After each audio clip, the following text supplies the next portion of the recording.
Hello,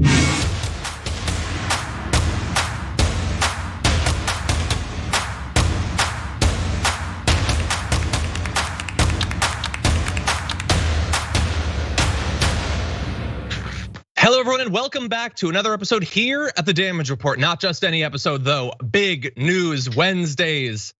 Not with J.R. Jackson, though. He's off on adventures abroad. But we have someone else returning after weeks of adventure and conquest in new lands, taking over indisputable territory, and now returning with the spoils of war. Great success, I guess, in this metaphor. Dr. Rashad Richey. Rashad, how's it going? My big homie, thank you, man. Pleasure to be here again, brother. It's awesome to have you here. Understandably, you've been busy launching the third big daily political news show on the TYT network. And I think, you don't want to jump into evaluations, but I think we can say that it's going well. Man, I'm thankful, brother. And all of the credit is due to the great production staff, people like you who support the program, and also the amazing TYT audience, man. So I could not have asked for a better launching pad, man. This has been amazing. Well, thank you. You're being far too kind and too humble, but thank you. And people are loving the show. It's awesome to see you getting a show, so much deserved, couldn't be more deserved. And also seeing TYT's programming start to expand. It's nice, I love it. We get new perspectives, we're covering new stuff and everything. It's awesome, and so everyone should definitely check it out. The cool thing is, it's not complicated to check out. All you gotta do is just not go anywhere. You're here now because you're hearing me. Just don't go anywhere afterward, because Indisputable will be available after TDR today and every day at youtube.com/indisputable_TYT. And it looks like you've got Ben Dixon who's gonna be joining you today as co-host. That's an awesome pairing. Yeah, man, he's gonna help me break down the news of the day, man. It's gonna be cool. Awesome. And you've got Armstrong Williams on for debate, and Greg Francis is gonna be your guest. How have the debates been going recently? Your little clashes with the conservatives. Great for me. So I love the debate. So Armstrong is a returning guy. He's been a black conservative talk radio guy for years, national columnist. He's in that space. So we've debated with him before. It was actually a pretty good conversation because he provides some nuance. He's not so far on the right that he is unreasonable. So I'm looking forward to talking about policing in America with him in the bullpen today. That is awesome. Well, to give people an idea of what we're gonna be talking about today, if you'd like another debate target, another black conservative to debate, we've potentially got one coming up in just a little bit. Who's gonna talk about slavery and critical race theory. That should be entertaining, if not particularly enlightening. But we got a lot of other news as well. Updates on the infrastructure bill, which they're supposedly really gonna try, the reconciliation bill. So we'll have details on that. Details on the continuing protests in Cuba and the incredibly unhelpful commentary from some US politicians about what's going on there. We've got Republicans desperately trying to debate AOC as always, and then updates on vaccines, both here in the US and abroad, what the success so far has been on vaccination. And we've even got news about the moon. We got news from the earth, outside of the earth. We got all sorts of news. So definitely don't go anywhere. And as we go through, if you would hit the like button, share the stream, that would be awesome. And if you want to send us messages, comments, tweets, super chats, anything like that, myself and Rashad will respond as we go. But with that said, Rashad, are you ready to jump into the news? Let's get it, brother. Okay, let's do it. The basic details of the reconciliation bill for infrastructure are now starting to come out, with Senate Democrats saying it's gonna happen, gonna be cool. I know you've heard a lot of bad stuff, but don't worry, it's gonna be awesome. In fact, with the bipartisan bill that we're working on together, it's $4.1 trillion. So just focus on that part and not the content. But we're gonna do both, So they announced late last night that they have a deal on the reconciliation portion, which is gonna be about $3.5 trillion.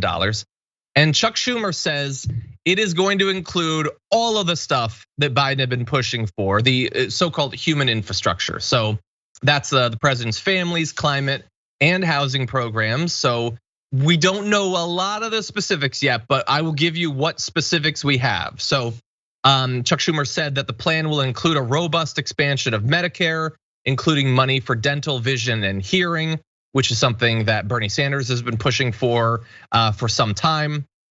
Now, I said I would give you the details on what's included, and I just have. That's really it at this point. Unfortunately, we don't even really know much about how they're gonna pay for it, although they do say that the proposal is expected to fully offset with new revenues, among other pay-fors, which is a fun word that you only use in this context. So, Rashad, we don't know a ton about what's in it except what it's gonna cost, and we don't know how they're gonna pay for it except that supposedly they will. Schumer's lying. So Schumer saying, oh yeah, it's gonna have everything that it is supposed to have in it, and then he provides no evidence to the fact that he just proclaimed. That's the political game they play: duck, dodge, deny, deflect. I don't think, one, it's enough money, number one. I do like the methodology. I actually agree with the methodology of reconciliation. They should have been doing this from day one rather than day whatever the hell it is at this point, because the more they've waited on it, the more people actually suffer. And we voted for an agenda. That's what we voted for. When you really play politics the right way, you have to get out of the atmosphere of voting for people and you only vote for the agenda.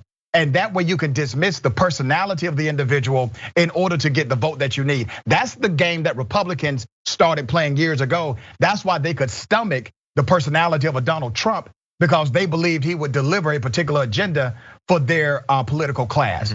And similarly on the other side, I think we should start looking at these individuals outside of the context of their glowing and charming personality and into the context of what are they actually delivering based on the agenda we voted for. Yeah, well, let's look at what they're delivering versus what's being asked for. I mean, we gave credit just a second ago to Bernie Sanders for being one of the ones who's pushing for an expansion of Medicare to actually include, like things that affect your health. It's weird that you have to point out that dental and vision should be included because most people have teeth and eyes, and there's a lot of health problems related to those. So he has thrown out wanting $6 trillion, paying for roughly half as where he would go with the reconciliation bill. So instead of the 3.5, he'd go for 6 trillion and he would only pay for half, which is paying for about as much, which is obviously, frankly, a stupid thing for Bernie Sanders to say. This dummy thinks that we can just not pay for infrastructure. No, you have to pay for infrastructure. You don't have to pay for like bombs and stuff. Those are free. You never have to pay for those. But infrastructure, come on, buddy, you gotta pay for that. That ain't killing anybody, that's saving life. What direction do you want us to go in as a country? But anyway, and to give you an idea of how he would pay for it, he says the wealthy and large corporations are going to pay their fair share of taxes so that we can protect the working families of this country. So that remains what his focus is gonna be on the revenue side. Obviously, this deal is not his preference. The price tag is not what he would prefer. But he wants to make sure that if it's gonna be paid for, and they say that it's going to, that it's gonna be paid for by the wealthy and large corporations. I think I can predict how likely you think that is to be currently how it's being paid for, but let me know what you think. Man, come on, man. So let me tell you what's interesting about how we play the political money game. And you hit on it in your commentary just now. We always have enough money to kill people and blow things up. We have unlimited funding for that. And you have never heard anybody make the argument, it would be great to go to war with Iran, but we just don't have it in the budget. We always have enough money to kill people and blow things up. And then when it comes to massive domestic policy that actually does what it is supposed to do, what the original taxation rule of the Constitution was written for, when we go back to the purism of that, we now have to start pinching pennies. And I get what Senator Sanders is doing, 100%. He's changing the conversation in a way as well. I just hope it reaches the narrative form that it should reach. Because if we continue to allow corporate Democrats like Schumer, and listen, I'm with Schumer 50% of the time, right? But if we allow him to push the progressive agenda, we're in trouble, big time trouble. And that's why we depend on sensible voices in the progressive movement like Senator Sanders and others who are actually providing a significant remedy and substantial form and changing the conversation as it should be. I think that's a great point, and actually a great segue to where we want to go right now. On the eve of the reconciliation bill details coming out, which I was really hoping would be out by the time we went live, but so far we're still scrambling for a few details.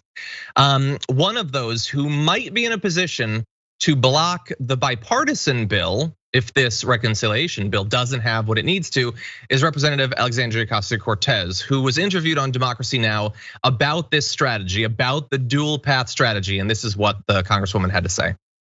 I believe that the Progressive Caucus is rather united in the fact that we will not support bipartisan legislation without a reconciliation bill, and one that takes bold and large action on climate, drawing down carbon emissions, but also job creation and increasing equity and resilience for impacted communities, particularly frontline communities. And so we've made that very clear, and that a bipartisan agreement will not pass unless we have a reconciliation bill that also passes. And so that is where we've drawn a strong line. And I believe that Speaker Pelosi, the White House, and Majority Leader Chuck Schumer have taken that threat quite seriously. They know that we fully intend on acting out on that if a reconciliation bill does not come to the floor of the House. Okay, so look, the House is obviously fairly evenly split. It would not take many Democrats turning on the bipartisan bill to stop it in the House. She's implying that they have enough votes in the Progressive Caucus to do that. This isn't a part of the conversation that's been focused on a lot. It's more on what we're going to turn to later on, which is the centrist and right-wing Democrats blocking it potentially for other reasons. But how effective as a deterrent or as a threat do you think this might be, Rashad? Extremely effective, and it's the right thing to do. She's playing chess, not checkers, and she understands the power of the Progressive Caucus at the moment. And I get others who make the argument, I get it, that something is better than nothing. I understand that argument. I simply disagree with the argument. In this case, you literally have an opportunity to bring your own party closer to a truly progressive policy item. That's what she's doing. And she's utilizing the leverage that she has to do so. And you only get certain moments in politics to do this. You don't get this kind of opportunity every time a bill comes up or a massive policy will be voted on. And she's taken the opportunity to do exactly what I would hope others would do if they were in a similar position, to where there's a clear definition of what's right and then a clear definition of what is a compromise. I didn't vote for people to compromise. I voted for people to serve an agenda that I believe is right. And that's what she's doing. Yeah, no, I think it's a great point. We will have to see.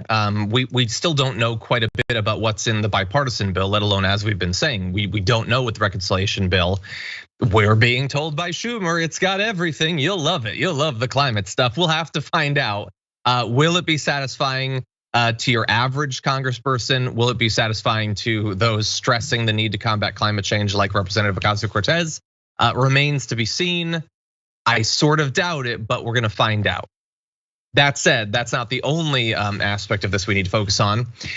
With the details forthcoming for the bipartisan this is not bipartisan. With the details forthcoming for the reconciliation form of the infrastructure bill, we now have to turn from those who we've heard their opinions on it, like Chuck Schumer or Joe Biden, to those whose opinions apparently really matter these days, like Joe Manchin. So what does he think about it? Will he allow it to go through? Well, this morning he said, I heard about it this morning or late last night from my staff. Well, which is it? That's a weird thing to say. Anyway, so like this morning is now. Did you hear about it now? Or anyway, he says, so we're anxious to basically review it. They worked hard on it. We want to see it. Also, I've been very clear that I want to see the pay-fors and make sure that whatever we do is globally competitive. And I already feel a little bit queasy. He said he wants to know if specifically the tax adjustments are going to be globally competitive. So globally competitive is sort of designed to make it seem as if he's not saying a specific thing. Like, what does that mean? I mean, he could be talking about literally anything.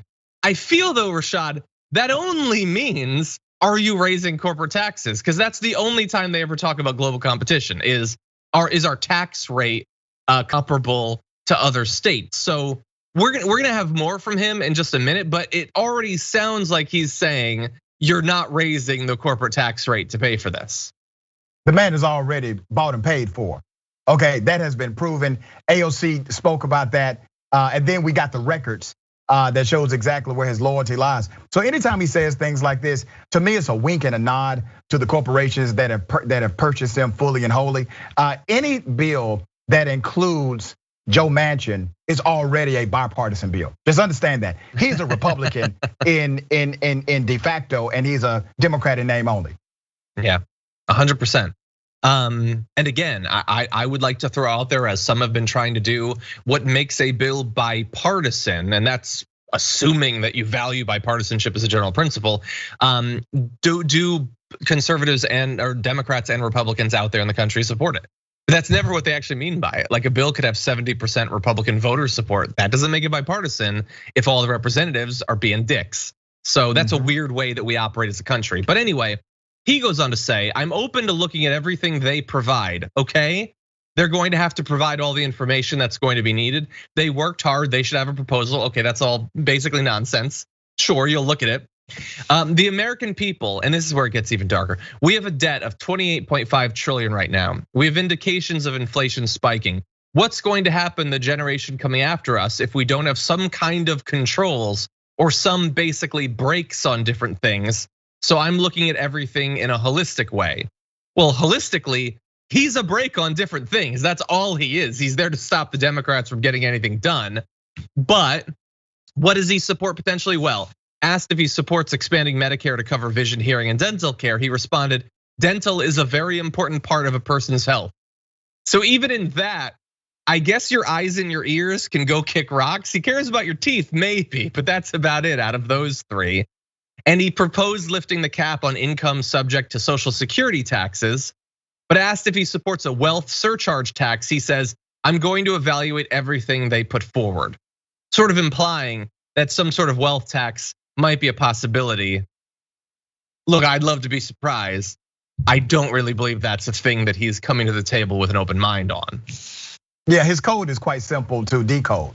Anytime he doesn't give you a direct answer, that means he gave you a direct answer.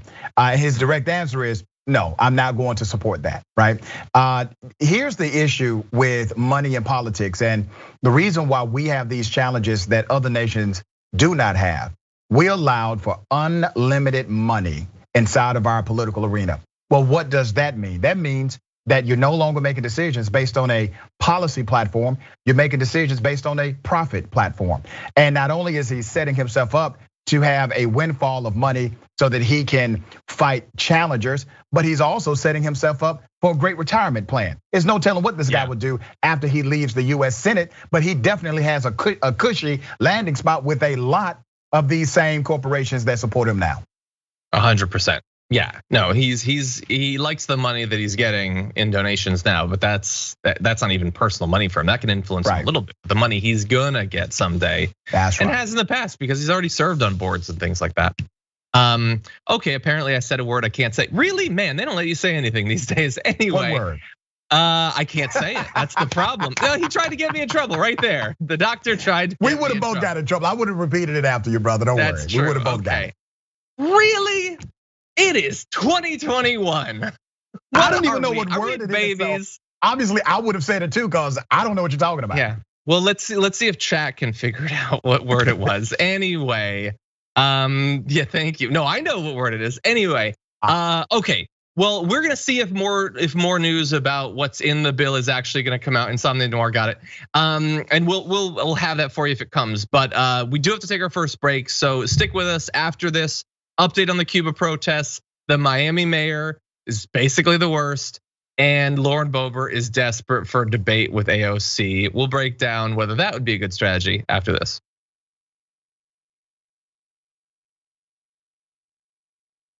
I honestly can't believe that you can't say that word. Seriously, anyway. And I thought it was the right context and everything. Yeah. Yeah, I mean, look, is it below how professional we're supposed to be? Sure.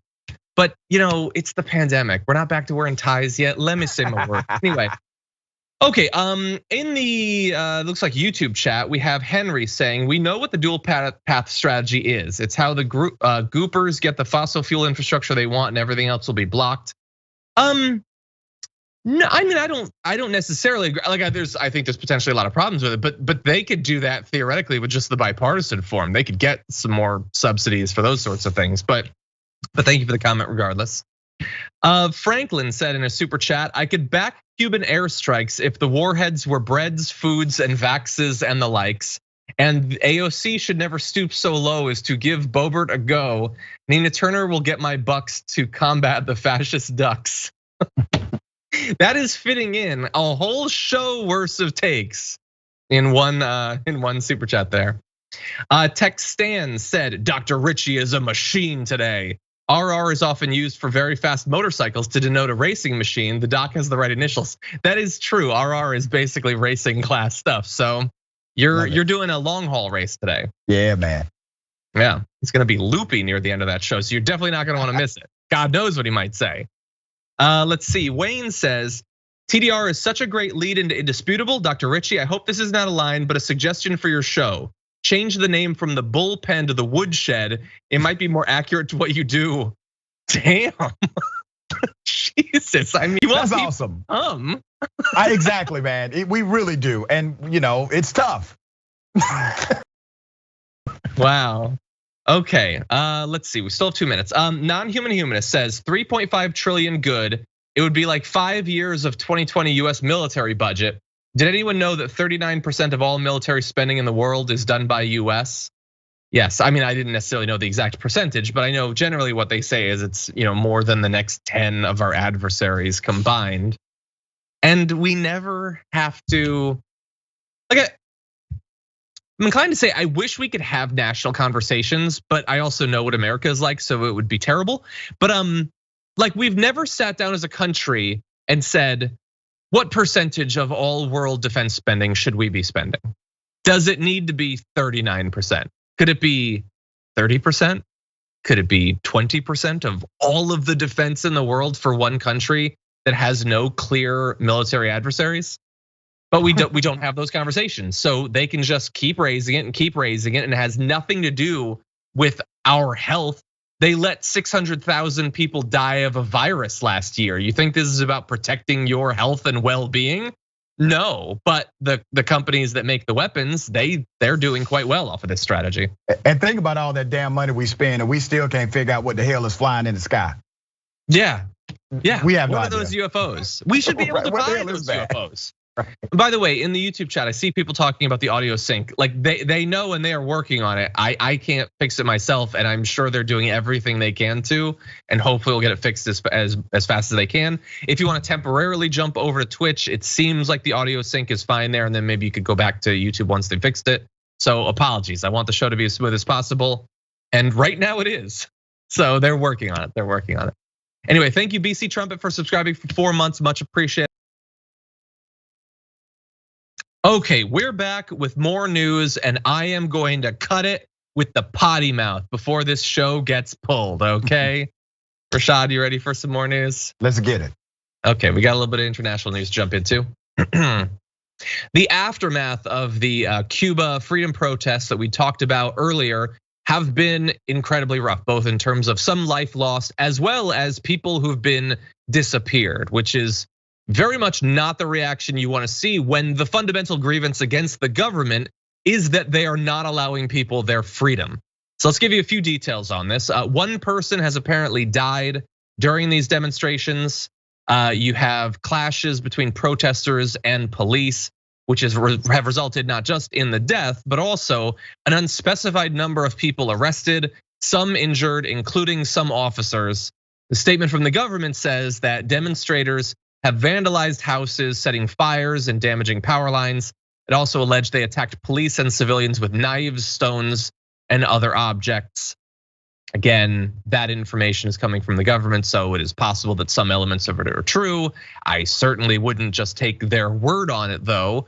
And when you point out that people are being disappeared, more than 100 of them, and the reaction from the protesters is that they have some stones, that's painting an image, but perhaps not the image that you think you are when you're attempting to control the narrative as a part of the government. But the more than 140 who've been detained or disappeared, hopefully they will be identified. Amnesty International is looking into it. But obviously this is not a time when there should be any quarter given on the government deciding when and if you get to find out where your relatives or friends might have been taken to during a protest. And we will have more details, but Dr. Rashad, what do you think about this? Well, let me first say very clearly, I stand with the people of Cuba.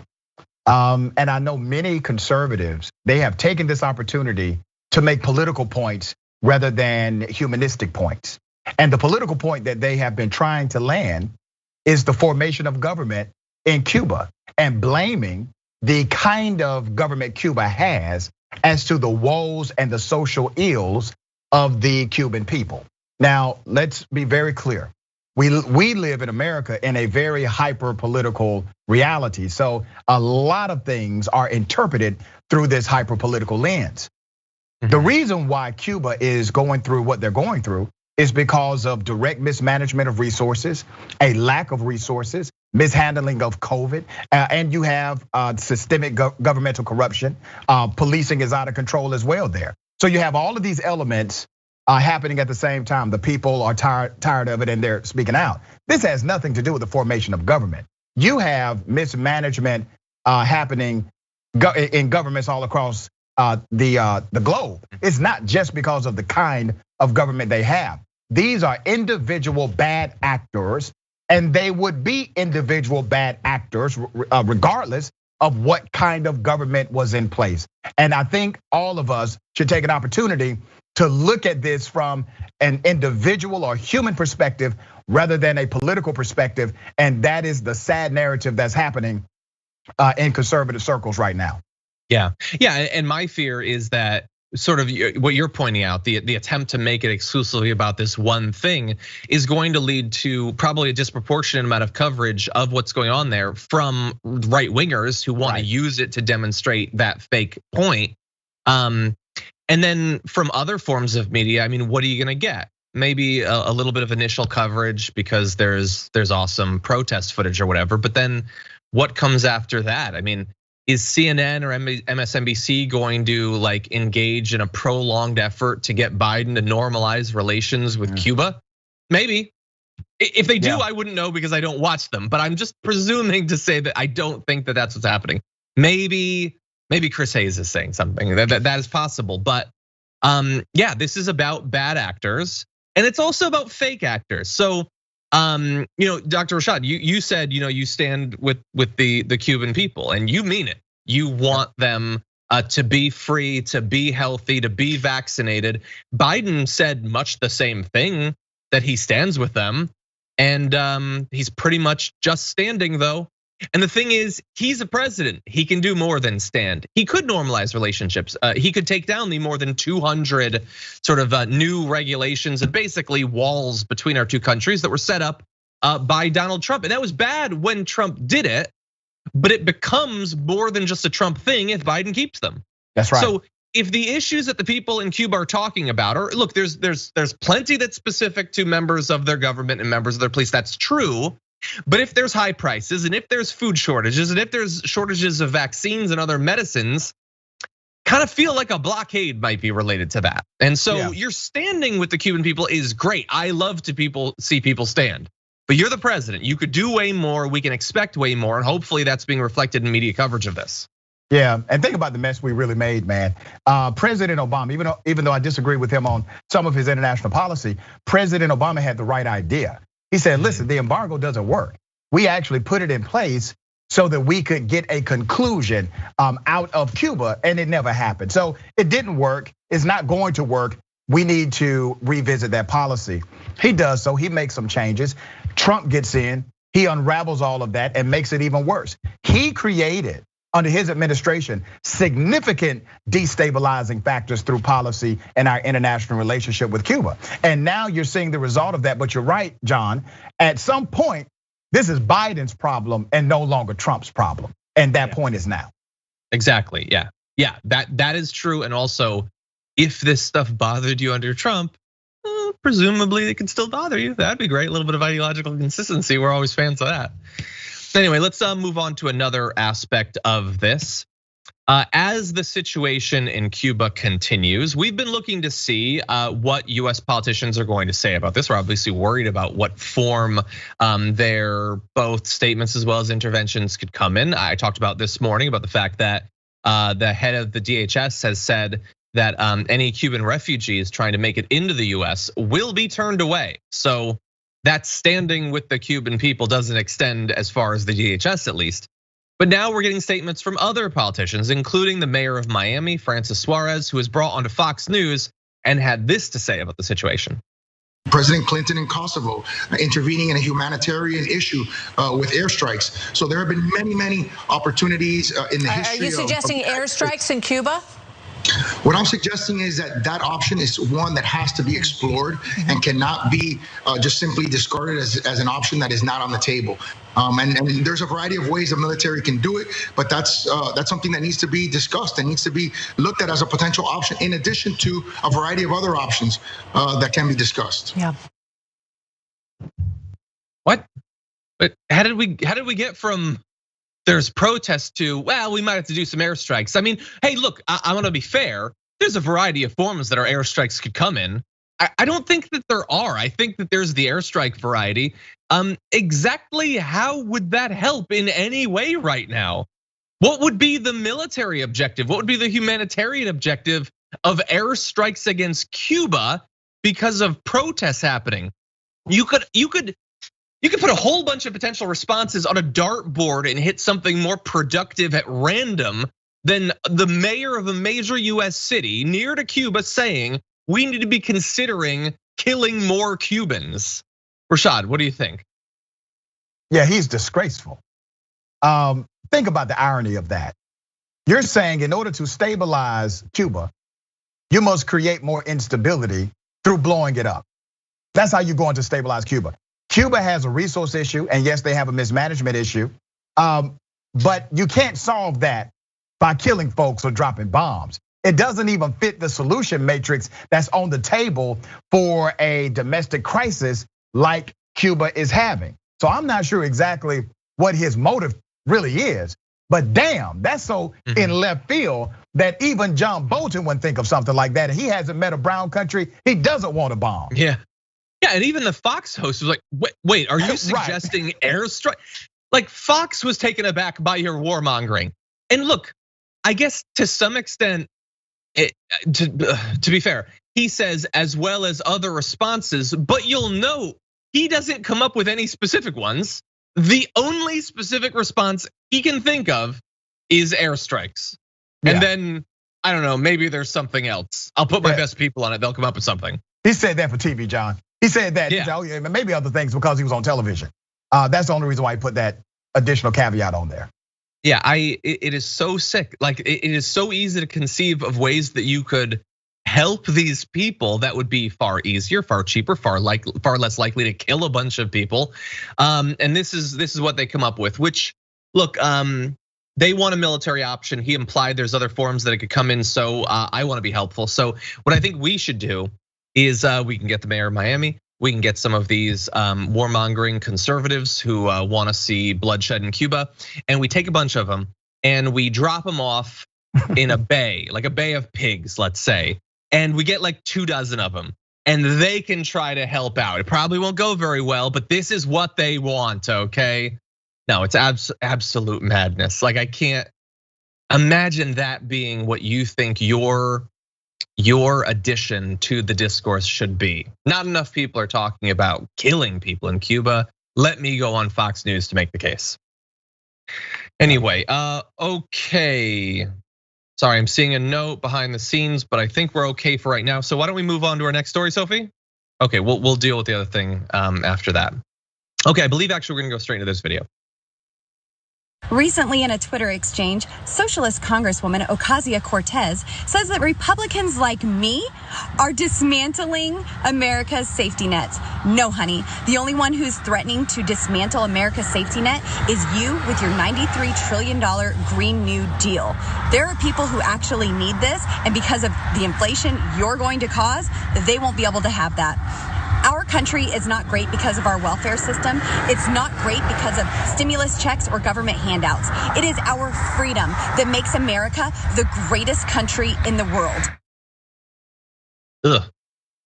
Okay, so this is a couple of things at the same time. I mean, most obviously, this is an attempt by Lauren Boebert to elevate herself by putting her in a conversation with serious politicians like Alexandria Ocasio-Cortez, Lauren Boebert. There's an O there. I don't know why none of them can say that. There is also potentially a conversation to be had about government assistance programs, which she is now in like a multi-week campaign against. But so far, this is about raising her profile. She tweeted along with this video, "The socialists are out to get me, and their supreme leader is now leading the charge." Okay, she's a congresswoman like you. She's not the supreme leader of some socialist army or something like that. But anyway, we're gonna get to where the right wants to take this thing, and I do want to talk a little bit about her approach to government assistance programs. But Doctor, what do you think about Lauren Boebert there? She's clout chasing, and really, it's a compliment to AOC. Because when you're clout chasing and trying to get shine off of somebody else, you have to go after the person that has clout. You have to go after the person that got shine. And that's all she's trying to do. It's quite obvious. She's making herself the victim. And it's amazing to me how typically in these narratives of individuals who will proclaim that this is the freest country in the world, that there is no systemic bias or racism in America, that there is no victimhood mentality in America, they always play the damn victim in all of their social media posts. Yeah, 100%. And at least she's showing an ability to adapt. She was able to make it through that still fairly cringeworthy video without using terms like Fauci ouchie as some sort of intellectual point or whatever, but it still wasn't great. I have to, at this point, I know that she's sort of competing with Marjorie Greene to be the, as they point out on SNL, the it girl on the right, like the clown, not like the cool girl, the it girl. Marjorie Greene is just sort of dull and dim, whereas Lauren Boebert like tries to perform, and it's not great. But they are desperate for this to escalate. So let's go to Sean Hannity trying to give her a bit of an assist. Congresswoman, I'd like to see that debate. So if I offered airtime, I'll stay out of it completely. I'll give a half-hour airtime, just you and Congress. I'll even give an hour. You versus Congresswoman Ocasio-Cortez. No moderator. I'll just sit there and say, all right, guys, we got to take a break. We'll be right back. Introduce you and then shut up. And we can, or throw out a topic. The economy, throw out a topic. What's that? Yes. Well. Okay, so again, this comes down to the debate thing. What would be, I don't know, like I obviously have made clear that I don't think it would be productive. I think it would largely be a waste of Alexandria Ocasio-Cortez's time. That said, I know a lot of people would love to see her run circles around Lauren Boebert. I don't know, Rashad, what do you think? Is this something that she should consider? Hell yeah, AOC will eat that ass up. And I hope, can I say that? Okay. I think you're okay. Okay. The word anyway, if not the phrasing. All right. I would think it would be a remarkable display of wit, progressive policy, because remember, these individuals on the right, especially folks like her, they never really argue policy, they argue talking points. And many of them adopt their talking points from people like Sean Hannity and Tucker Carlson. So I would love to see an actual policy debate, and I would love to see it with someone that actually represents a progressive policy agenda. I know we may say, that's beneath her. But this is a member of Congress too. So not really. That's true. So let's make something happen. I would be down for it personally. Interesting, yeah. No, I thought that we would have a slightly different position on that. And you are right, she's still a congresswoman. It kills me. I know. Like, I know. How are you not a congressperson, but she's a congressperson? Seriously, I'm not gonna compare myself. Obviously, that would be ridiculous. But okay, so really fast, I'm probably wasting my time. There's no substance to her, really. There's no substance to what Sean Hannity is saying. Sean Hannity is just clout chasing like Lauren Boebert is. Right. I'll even give an hour. Dude, don't pretend like it's right. You giving something. You're desperate to have AOC on your show for an hour. We all are. But anyway, here's the thing. They all so want to be AOC. Like they can't stop thinking about how bad Lauren Boebert and Marjorie Greene, and honestly, it's not even just them. Matt Gaetz wants to be AOC, and Madison Cawthorn desperately wants to be AOC. And all of them are fundamentally missing the entire point. They have as shallow a view of why AOC is a thing that you know or why she matters as a lot of honestly like the centrist mainstream media. They all say, oh, she's popular on Twitter. That's what it is. She's young and she gets social media. No, she is. She's good at that stuff. But lots of people are clever. That's not what it's about.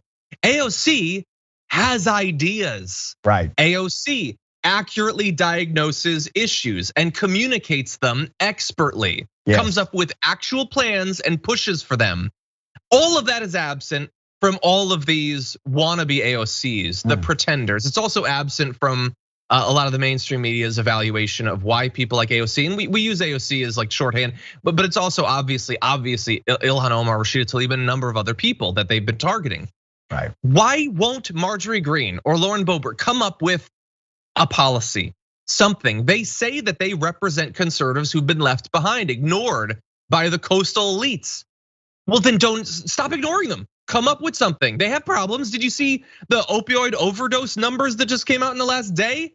Come up with a plan. They don't have health insurance. They have no prospects for home ownership, for education. They're economically ruined. A lot of them are racist and all that too, and that's how you're trying to appeal to them. But they also do have economic problems. Why, Rashad, won't any of these wannabe AOCs come up with an actual plan? Because any Republican who has a real policy agenda ends up like Jeb Bush. Okay, that's why. A Republican today who has an agenda, a policy-focused agenda, is not popular in the new current Trump party. And here's why. Here's the interesting reality that has already happened. It's not happening, it has already happened. The movement of the new Republican right is more rooted in white supremacy than American policy.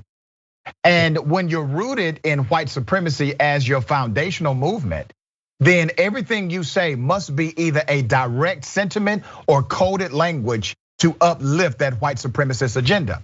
And that is how you become popularized within the political narrative. And so if you stop saying that and start talking policy, you're talking a language that the white supremacists will not understand, or they may misinterpret. Yeah, and by the way, if you're a conservative and you're watching this and you think that what Rashad just said there was unfair, when we often say that your appeal to your base is based on xenophobia, racism, transphobia, all of that, and you think that's wrong, you need to understand, we're just watching what you do. Right. We see what you talk about and we notice what you don't. And not just the politicians, but the media as well. If you've been watching Fox News this year, I get an idea of what you're focusing on. It ain't right-wing populism. I almost said the word again. It is the genitals of Mr. Potato Head. It is Dr. Seuss. It is young trans athletes. It's the big lie. And it's anti-vax fears. It's trying to turn them against the government, even if it kills them along the way. You are acting as if there is no hope to appeal to these people based on economic concerns, actual policy. That's not us. That's just us watching you. It's on you if you want to change that. But your politicians clearly don't, and your media figures have made clear that they don't see any path when it comes to that. And it's not just Fox News, by the way. You look at these chuckleheads on YouTube, the Ben Shapiros and the wannabe Ben Shapiros or whatever, they never, ever, ever talk about anything that's really happening. You would have no idea what country you're in, let alone the problems it's facing if you were just watch these forms of media. So again, I'm just responding to what you guys talk about. You're the ones who clearly have the problem. Anyway, with that, we have a bigger Fox problem, which is gonna be coming up on the other side of this break. It just makes me so mad, but we'll get to that in just a moment. We do have to take a break though, so let's take a look at what's going on out there in the audience during this. Almost said the word. Okay, everybody, let's see what's going on out there. We've got super chats from Ingy Bingy, who says, John, it is after 1 p.m. on the East Coast. It isn't currently morning. That's true, but he had said it a little bit earlier. I love Lovecraft, one of my favorite shows in the history of television. And fun fact, John, I actually have an Emmy nomination. Oh, do you? I do, man. Well, congratulations. Yeah, that's awesome. Yeah. Not this year, it was like 3 years ago, but I have an Emmy nomination. That is awesome. Well, I don't have one any year, so you got that up on me. That's awesome. We're working on it. Okay, so somebody is putting in the chat that they think it was a joke, not a spoiler. Okay, so I deleted it really fast. Richard Rowe, we will see. We will see. Anyway, Stanley Wipe says, I would rather watch a dance off between AOC and Boebert Green. Well, Boebert and Green would bring as much substance to a dance contest as to a debate. I wouldn't challenge AOC in either regard. I remember that viral video that they used as an attack on AOC of her dancing. I don't understand the right. They're weird people. But anyway, Depressed Progressive has subscribed for 13 months, says 13 months with this wonderful Twitch community where I get my daily dose of TDR and John. Thank you, Depressed Progressive. I appreciate you being with us for so long. Mother effing Woman Dragon gifted a tier 1 sub. Thank you as always. Referencing one of Manchin's comments, Tech Nauseated said, the collar is a very important part of your shirt, people tell me. Yeah, but the rest is too, that's the issue. We're running low on time. A 420 Kitty Dragon said, what's going to happen to the generation after us if we don't take serious action on climate change, you POS Manchin, F him. Yeah, no, like we're all trying to avoid an apocalypse, but I would rate the apocalypse of slightly higher inflation a little bit not as bad as like literally being in Mad Max. So he just doesn't see it. He cannot see the actual danger. Anyway, and Leany subscribed to Prime. Very nice of you, thank you. Coco Minot, I don't want to pronounce that differently, but thank you for subscribing. Anyway, with that, we got a little bit more news to close out this hour, so I will see you on the other side of this.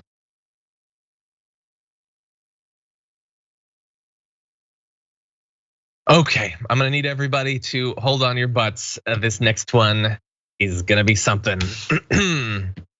Yeah, because they're very invested in this whole idea that the nation was founded on the idea of systemic racism, that it's built into every single institution in America, even in the military. Folks are worried that this is something that they need to address within the military. And we just did a story about how the Navy is underprepared right now, but they're spending a heck of a lot of time on this. What do you think about that? It's absolutely absurd because nobody really wants to get the real history of it. The great America was not founded on racism. Don't get me wrong, yeah, there was slavery going on, but slavery itself was not initially a racist thing. It never was about race initially. So to sit there and take it like America was founded on racism, it's a complete lie. Yeah, there was slavery going on, but slavery was going on in all the world. It never was a race thing. So why are we making it a race thing now? Ty Smith, thank you for being here. Good to have you with us today. Thank you.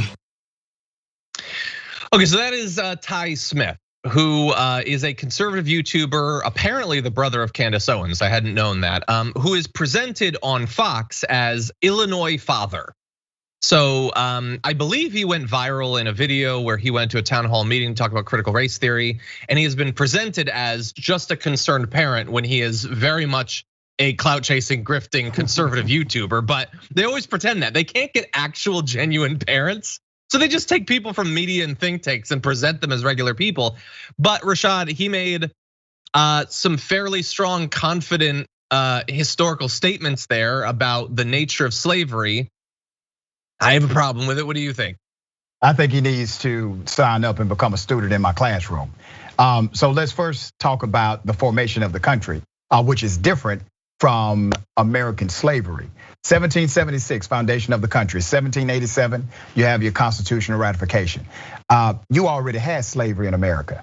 Now think about this, if slavery was not based on a racial context, why is it that within the context of the Constitution, only Black Africans were considered 3/5 of a person?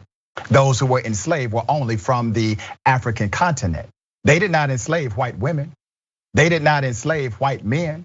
They only enslaved black men from a particular continent. That is the root definition of racism.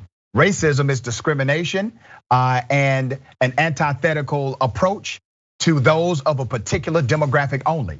That's your definition of racism. How in the hell is that not racism when it specifically targets one demographic period? But listen, man, I have a ton I could drop on that. And I hope this guy joins the bullpen. We've already reached out to him on Indisputable to come and debate me on this fact. Yeah. Okay. Whew, that's gonna be something. The issue, I mean, we'll see. I hope that you can get through to him. But my fear is that based on him being a conservative YouTuber, based on his show being called Cancel This, which lets you know quite a bit about the worldview and all that. Yeah. Is that I think, and I don't want to say anything too confident, I don't know the person. I think he may not be being totally honest. I think he might be saying the things that he thinks he needs to say to get an audience, not things that he actually believes. I don't know, but I've heard of people on YouTube doing this before. So that's my fear. Obviously, it's ahistorical nonsense. I know that. And he makes the point that other places have had slavery. And this is something that I've of course heard people say. People say, hey, Italy had slavery. So I will respond to that as an Italian. Italy also having slavery doesn't make America good.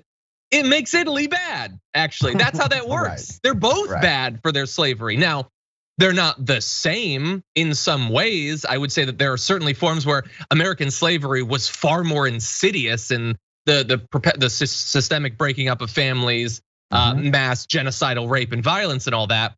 But you don't get out of slavery free because Italy did it or whatever, or some other country did. That's not how it works. And to add a little bit more history. So I don't know the history as well as Rashad, but I do have some sources. So if it's not a racial thing, one person who needs to take your class is Confederate Vice President Alexander Stephens, who had this to say: our new government is founded upon exactly the opposite idea. Its foundations are laid, its cornerstone rests upon the great truth that the Negro is not equal to the white man, that slavery, subordination to the superior race, is his natural and normal condition. This, our new government, is the first in the history of the world based upon this great physical, philosophical, and moral truth. With us, all of the white race, however high or low, rich or poor, are equal in the eye of the law. Not so with the Negro. Subordination is his place. He, by nature or by the curse against Canaan, is fitted for that condition which he occupies in our system. And it goes on and on and on, comparing black slaves to the mortar and bricks a great architect might use to build something. It's terrible, but it is also reflective of how not just random white people thought about slavery, but how political elites thought about slavery. It was very much a racial thing from the very beginning. Yeah, and also, once again, a Christian evangelical thing. Because much of what's known as systemic racism is born out of an idea that black people, through scripture, were cursed individuals. And you can find writings of what we would consider to be enlightened political figures who believed that black people by nature and biblical design and Christian dogma were somehow subordinate to white males. Now, that is the birthplace of the superiority complex we deal with in the United States of America. And it is ingrained into Christian thought and Christian ideology. Yeah, it's just, I hate it. And you know what might help to help teach the accurate history of slavery is a little bit of that critical race theory that they're trying to ban. That doesn't actually get taught, but if it did, anyway. So now that I know that you in theory might be debating Ty Smith, I want you to be prepared because he has a challenge that no leftist has been able to make good on. So we're gonna give him a chance to talk about this to help prepare you for your debate, Doctor. What's the challenge? To where, you just can't tell me that the sky is blue and I'm just gonna believe you. I go out and see if it's actually real. And so throughout my life, I was told this same type of ideology, and everywhere that I went and I looked for it, it was not there. Now, people are trying to debate that and say, yes, it is, because to this day, ever since the video went viral, no one has been able to point to an institution, show me any type of data, any type of statistics where it exists, where there's this systemic or institutionalized racism thing that's actually there to only benefit white people and then to do the opposite to blacks. Nobody has been able to point me in. I've had professors with their PhDs that call me and they've hung up on me. It's never happened, Rashad. Well, let me do it never now. happened. You could be the first. Let me provide him just one institution where there's systemic racism that's meant to benefit one racial group, the church, and white Jesus.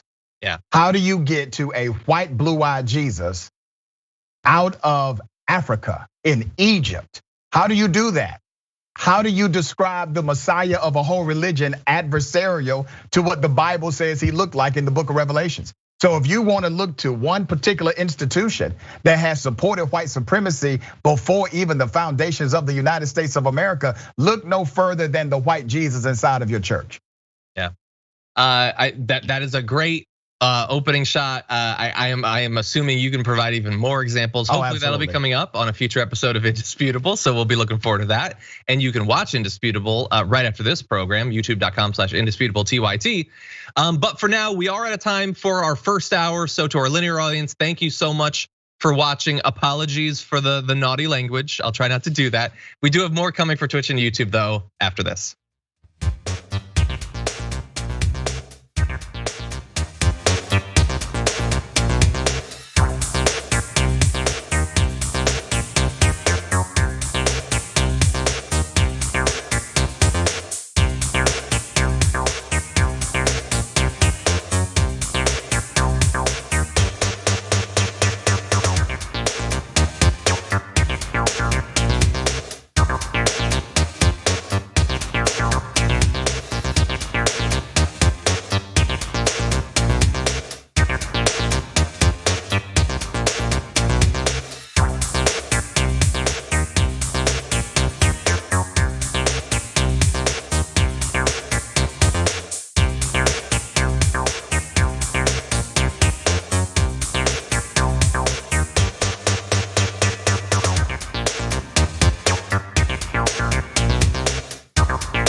Welcome back, everyone. We've still got a little bit more time, but before we launch into the news, I did want to let you know about the launch this week of our Twitch pitch winners. So starting on Thursday at 4 p.m. Eastern time, you have Ray Actions with Rayvana. That's gonna be a lot of fun coming up, I believe, right after Indisputable, if the time, I think that's how the time worked out. So that's awesome. Nice little slate of content for you there. And then on Fridays, you've got Galaxy Brain with Ben Carollo. So that's at 4 p.m. Eastern as well.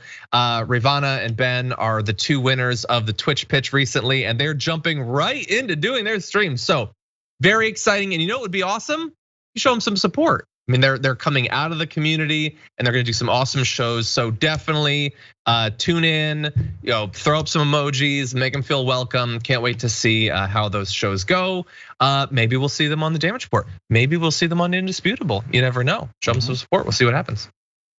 And let's see, really fast. Ariel says, how is it wasn't initially a racial thing even supposed to be a point? One of the most insidious parts was the justification for it here in America, both biblical and scientific. Yeah, it seemed inherent in it wasn't initially a racial thing seems to imply that it became a racial thing, which first, that's not even true. But even if it was, that would still be bad. Why is that better? It will still make it eventually a racist thing, even if you took his ideology at face value. Yeah. It's such a weird thing. Anyway, over in Twitch, Kyokin hit 14 months as a subscriber, says, here, you got me through 14 months of hell. Here's to 14 more. Well, hopefully just 14 more months, not 14 more months of hell, Kyokin, but either way, we'll be here. Kilos and Kilts hit 5 months, says more Bezos bucks for TYT, thank you. Sir Little Turd hit 4 months. Thank you, you weirdo. Lithos hit 12, the big year. Thank you. A Dent Hitchhiking Dragon hit 10, says, oh my, I used to watch Ty Smith's reaction videos years ago, but then I unsubscribed when he started posting more and more weird right-wing political stuff. Oh, so did he do stuff before political stuff? That's interesting. Well, I mean, we know, so we found out that he's apparently the brother of Candace Owens. Candace Owens used to be hardcore against Donald Trump. She had this whole investigation of his penis size to make him look ridiculous. And then that's not where conservatives were going. So it all changed. But anyway, thank you for watching, much appreciated. Also, the Evil Wolf hit 14 months. Damn. Okay, with that, let's jump back in the news. We only have a little bit more time with Rashad, so let's make the most of it as we launch into this next video. Because you tied me in jail for long. What? Oh my God. Yeah. You're ridiculous. He lied about his mom. You know what? You little. Are you recording me? Because you did not tell me you were recording me. Go inside your house. Oh no, you're being recorded. Oh, why is that? Oh my God. Why is that? You guys are I can record you. Anything. I'm on my property. I know. I can record you. Your property and cut my tree. I can record you. Well, take care of your property. You cannot. You cannot record me without telling me. Welcome to Oregon. Maybe you should go back to Philippines where you belong. Oh, racist. Oh, racist. This is going online. Okay, so there you had an interaction between apparent neighbors in Oregon that relatively fast went to, you should go back to the Philippines. I have no idea if the individual that was filming it is from the Philippines, doesn't really matter. It's just the go-to in America for racists. You shouldn't be here, go back to wherever I think you should be instead. Now, this interaction has also generated a conversation that I'd love to hear Rashad's thoughts on, which is that people on Twitter in response to the video being posted are saying that the videographer, so the individual taking that video, is antagonizing the woman and the man, who are both dressed in very bright colors, to get their worst responses. So to some extent, you don't get to be mad at the racism because they were antagonized by the person with the camera. What do you think about that argument, Rashad? Not antagonizing, but exposing. That's what the individual was doing. And he was very intentional about the exposing dynamic. And so if the racism did not exist inside of the heart and soul of these individuals, then those words would not have been uttered. And if you watch the full video, literally, after telling them to basically go back to their own country, which by the way, we had a president of the United States that said the very same thing about United States Congresswomen. After she said that racist statement, she also called them the N-word. And at the end of that, you can see them saying, you just wanted to say the N-word. That's all you really wanted. But it shows you what they think about people who are not like them. And not just not like them in race, but this is the kind of person who would call a white person who's down with black and brown people probably an N-word lover. Because you have that same systemic psychology exists today as it did during the 60s and 70s. And I'm really amazed, man. I have conversations with my dad a lot, who was a civil rights leader in his own right, and he fought those fights. And the parallels of what we see happening today, he never thought we would have this same type of racism publicly as we did back in the 60s. So is he basically shocked that people are so willing to say things like this, knowing they're being filmed and all that? Yep, completely shocked, because he thought there came a time when it was embarrassing to be a racist, knowing that people still held racism in their hearts. He just never thought there would be this level of public display of racism again. It disgusts me every day seeing how casual people are. Like, not to say that it would somehow be better to tell people to go back to the Philippines if you didn't know you were being filmed, but knowing full well that you're being filmed, having people that are like, this is what I think. I'm gonna say this insanely racist thing. I know that we've had years of videos like this coming out, and there being this big like social media brouhaha. But I want to be that next person. I want to be that racist, so I'm gonna do it. Like, the fact that we have a country that can generate things like this literally every day, I hate it. And it's so weird that they feel so emboldened that they think that they're the good guy on that side of it. And if you're one of the people who watches and thinks, no, they're just being antagonized, like they knew they were being filmed. You might say that the other person should leave them alone or whatever, but they're responsible for the racist garbage that comes out of their mouth. We have to have at least that level of personal responsibility in the US. We supposedly believe in that. So if you throw the N-word out, you're responsible for it. You don't get to be like annoyed into doing it. You don't get to be like, oh, it was just a panic N-word I threw out. Like something like, no, that's not how that works. You have it in you to use this racial slur. That's who you are. And I just wish that we could get to a point where it wasn't happening. But the thing is, Dr. Rashad, like we have like stuff like this happens literally every day. You see tapes like this, and you don't even get the silver lining of everyone agreeing, well, yeah, we're a pretty racist country. You don't even get that out of this. We're filled with racists like this, and people don't even acknowledge that it's a problem.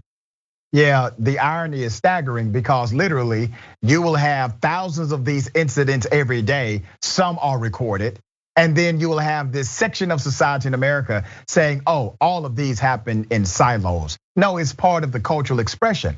It's part of the level of indoctrination into a racist core. It's part of how the formation of this country, which is rooted in racism, continues to permeate today. That's what it's from, and that's what it will remain unless you do the hard work that critical race theorists say must be done. Looking at these not only personal biases, but really emphasizing the systemic biases that exist and create the inequitable outcomes for black and brown and otherwise disenfranchised people in the country. Yeah. By the way, Absolute Truth Antifa on YouTube chat says naming a child Karen should be child abuse. And it makes me wonder, I wonder if in the past year or two, the number of people doing it has got to have dropped. Like Donald a few years before. Right. Anyway. Okay, I'm getting heads up from the producer. We don't think we have time. Well, why don't we jump? Can we jump to the H block? H block would be quick. We do that while we still have the doctor? Okay, let's do that. Let's do that real fast. Okay. So pretty much anything that you poll QAnon supporters on is going to horrify you, and especially the number of people who believe it. But there's this new thing that the Morning Consult has identified that's really dark, and it is the overlap between people who believe in the whole QAnon thing, that there's Satanists in the Democratic Party that are eating children, they control everything, who also believe in the protocols of the elders of Zion, which is basically a shorthand for those who believe in conspiracy theories that Jewish individuals control everything. And so I want you to take a look at some of their results. There's a lot of numbers here. It might be a little bit overwhelming, but the green bars that you're seeing at the top of those two sections, That is the overlap between people who believe in the protocols of the elders of Zion, who also believe that there's Satan worshiping pedophiles, which have taken over Hollywood, religious figures, and left-wing politicians. It is almost 80%. And when you flip it the opposite way, and you just look at people who believe in the core idea of QAnon, almost half of them, 49%, also believe, and this is the literal thing they're asked if they agree or disagree with the protocols of the elders of Zion, which claims that the rise of liberalism has equipped Jews to destroy institutions and in turn gain control of the world. So it's not trying to hide the insanity of this conspiracy theory, it's making it very clear. And half of the QAnon people are like, yes, liberalism has given Jewish individuals the power to take over the world, and they're doing it. And this, I don't think that the anti-Semitism part of the whole QAnon thing and the conspiracism that has taken over the right is enough of a big part of the conversation, Rashad. But this poll is making it pretty clear. 6 years ago, we would have looked at that and said, this group of people, they are radicalized. And they do not deserve a mainstream voice. They are now part of the mainstream. But how did that happen? How did they become part of the mainstream? It's not because most Republicans or conservatives actually are members of QAnon or they get down with QAnon. It's because they don't say nothing about the insanity that QAnon spews. And it allows the message to continue to get bigger and bigger to where at some point, QAnon, they're going to start infiltrating Congress even more. Positions of authority, positions of real political power. And that is the real assault on democracy. Exactly, and look, some individuals like Marjorie Greene, like her anti-Semitic remarks about vaccines and stuff have generated some press coverage, and people know that she's one of the QAnon Congress people. But it's not just about an individual. This is a fairly core part of that new conspiracism that's been stripped of the labels. Like you don't hear about Q much anymore. Q hasn't posted since December, but the beliefs are still there and it's still a part of it. We can't expect that it's just going to go away. Yeah. Unfortunately, that's all the time that we have with Rashad. Rashad, I know that you have to go and prepare for your own show, which is coming up in just about 15 minutes or so.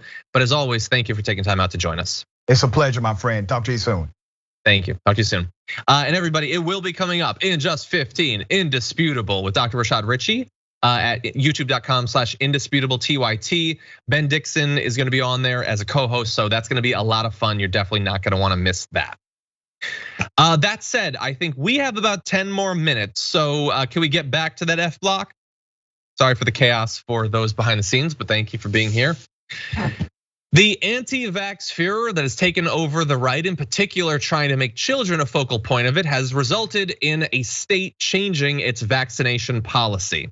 The Tennessee Department of Health is gonna be halting all adolescent vaccine outreach, not just for the coronavirus, but for all diseases, amid pressure from Republican state lawmakers, according to an internal report and agency emails obtained by the Tennessean, which did a great write-up on this, and it's available online.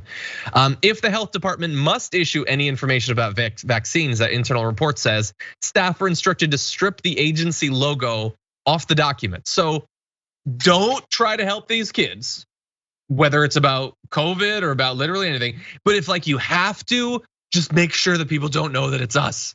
Don't make sure that they don't know it's an official, reputable place like the Tennessee Department of Health. Because even though those identifications might make people feel more confident in the medical advice that we're providing, it could lead to like awkward political pressure for us, and we want to avoid that. The health department is also going to be stopping all COVID-19 vaccine events on school property, despite holding at least one such event this month. Additionally, the health department will take steps to ensure it no longer sends postcards or other notices reminding teenagers to get their second dose of the coronavirus vaccines. Postcards will still be sent to adults, but teens will be excluded from the mailing list. So the postcards are not, quote, potentially interpreted as solicitation to minors, which seems like it's designed to make adults freak out. Solicitation to minors. All it means is it's soliciting them to finish their course of the vaccine for a virus that is very much still in the US, and in fact in a lot of states is becoming more common. Let's give you those numbers. After months of declining infections, the average number of new cases per day has more than doubled in the past 2 weeks, from 177 to 418. That's there specifically. That's not talking about national numbers. The average test positivity rate has jumped from 2.2% to 5.4%, which is actually similar to the national numbers. Tennessee's count of known Delta variant cases rose from 27 just last month to 125 as of last Thursday, according to state virus data. So I don't believe that as of right now, Tennessee is being as hard hit by the Delta variant as some other states. Louisiana being hit very hard, Texas, Florida, their numbers are rising quite a bit, and Missouri has been hit really hard as well. But as we're entering into what could be a new wave driven by the Delta variant, Tennessee is saying that at least when it comes to kids, we're gonna be backing off, and we're gonna be doing it for all the wrong reasons. This is not a result of the CDC saying that we need to save our doses of the vaccine for more vulnerable people, or we can't give it to the kids, we gotta ship it abroad to all these countries that desperately need it. They're just saying, no, our politicians are freaking out about it, and so we're throwing up our hands and we're not gonna be involved anymore. And look at the collateral damage that comes from that, not just from the kids that will get sick and die from COVID, but also they're now scared off on encouraging vaccination for everything. And the COVID vaccine was not, this is gonna shock a lot of people, the first vaccine. There are other things that we need to worry about. And they now feel like that has been too politicized. People have been radicalized, not just against COVID vaccines, but against all vaccines. And so we're backing off at a time when only 38% of Tennesseans are fully vaccinated. And it might take them months and months to hit 50%, which even by itself would be far below the numbers that the CDC wants to see to achieve something like herd immunity. And so I've been wondering in the background of this, how Tucker Carlson and the right losing it over vaccines, what the spillover is gonna be into other forms of vaccination. And I don't know for sure, and I don't have the numbers, but it seems like a safe bet that you're gonna have millions and millions of Americans turning against vaccination for all sorts of other things, measles, whatever. And that is going to have knock-on effects for literally years of needless suffering, extended illness, and death. And a lot of it is going to be coming to kids, because they're the kids that, when you're born, you get your vaccination. They're being born in a time when unfortunately politics has intervened, and not in the way that the right is saying it. Anyway, this has another aspect which I want to turn to right now.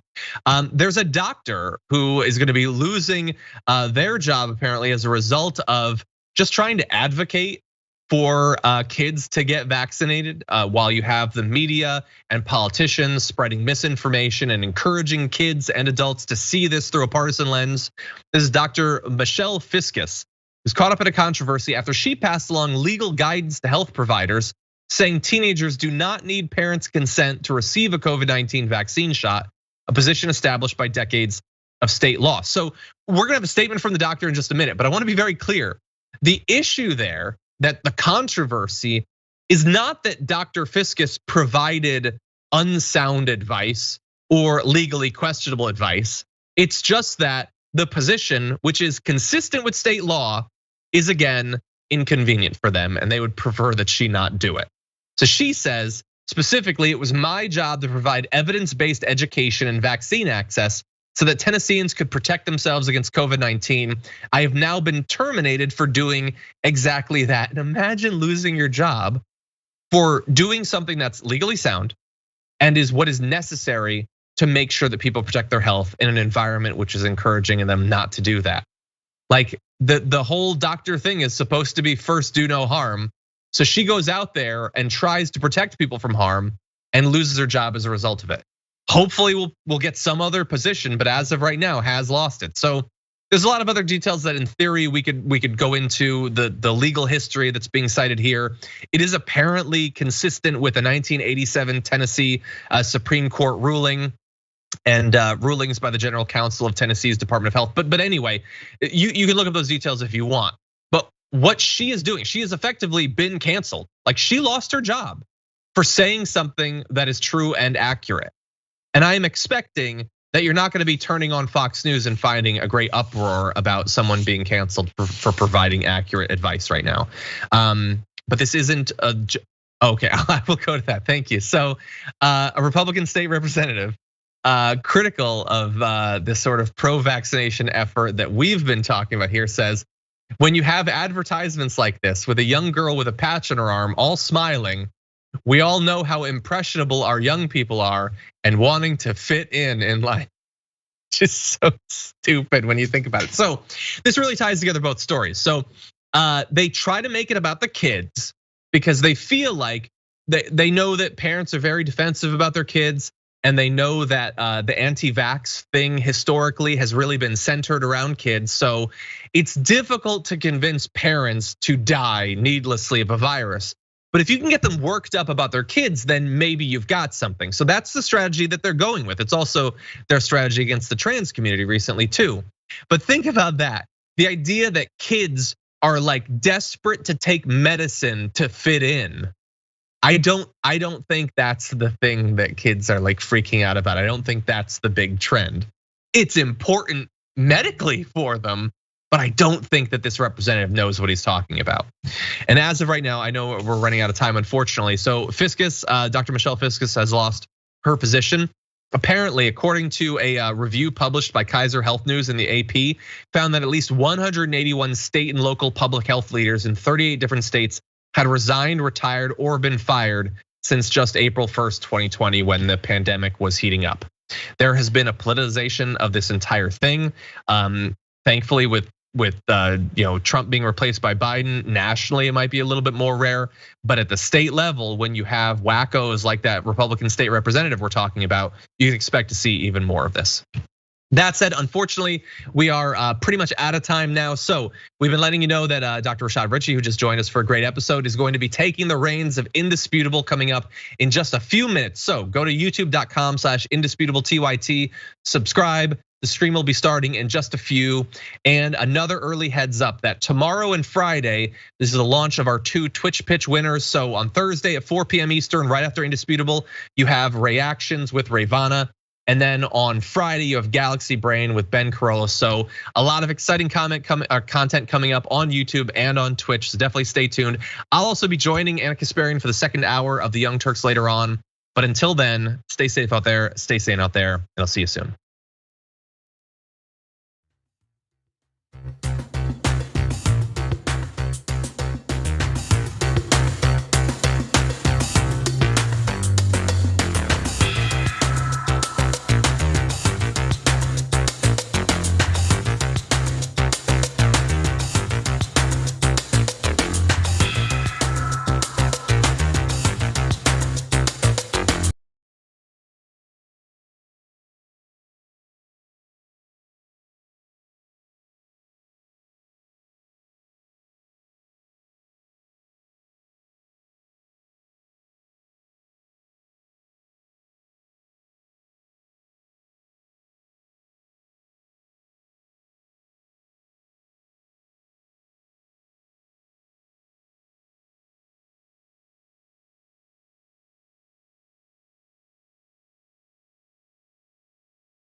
You know what it is. Welcome to Indisputable. I'm your host, Rashad Richey. Good to have every single one of you here today. We got a lot of show, a whole lot of show. We got my big homie, Benjamin Dixon, breaking down news of the day with me. You don't want to miss that. Also, my debate guest will be conservative radio talk personality, Armstrong Williams. He will be back in the bullpen today. We're going to talk about policing in the United States of America. And special guest, Greg Francis. Greg Francis will talk about the plight of black farmers in the United States. Ladies and gentlemen, my top story for today. A Utah police officer killed a handcuffed drunk man inside of the police precinct. Let me first go to the video.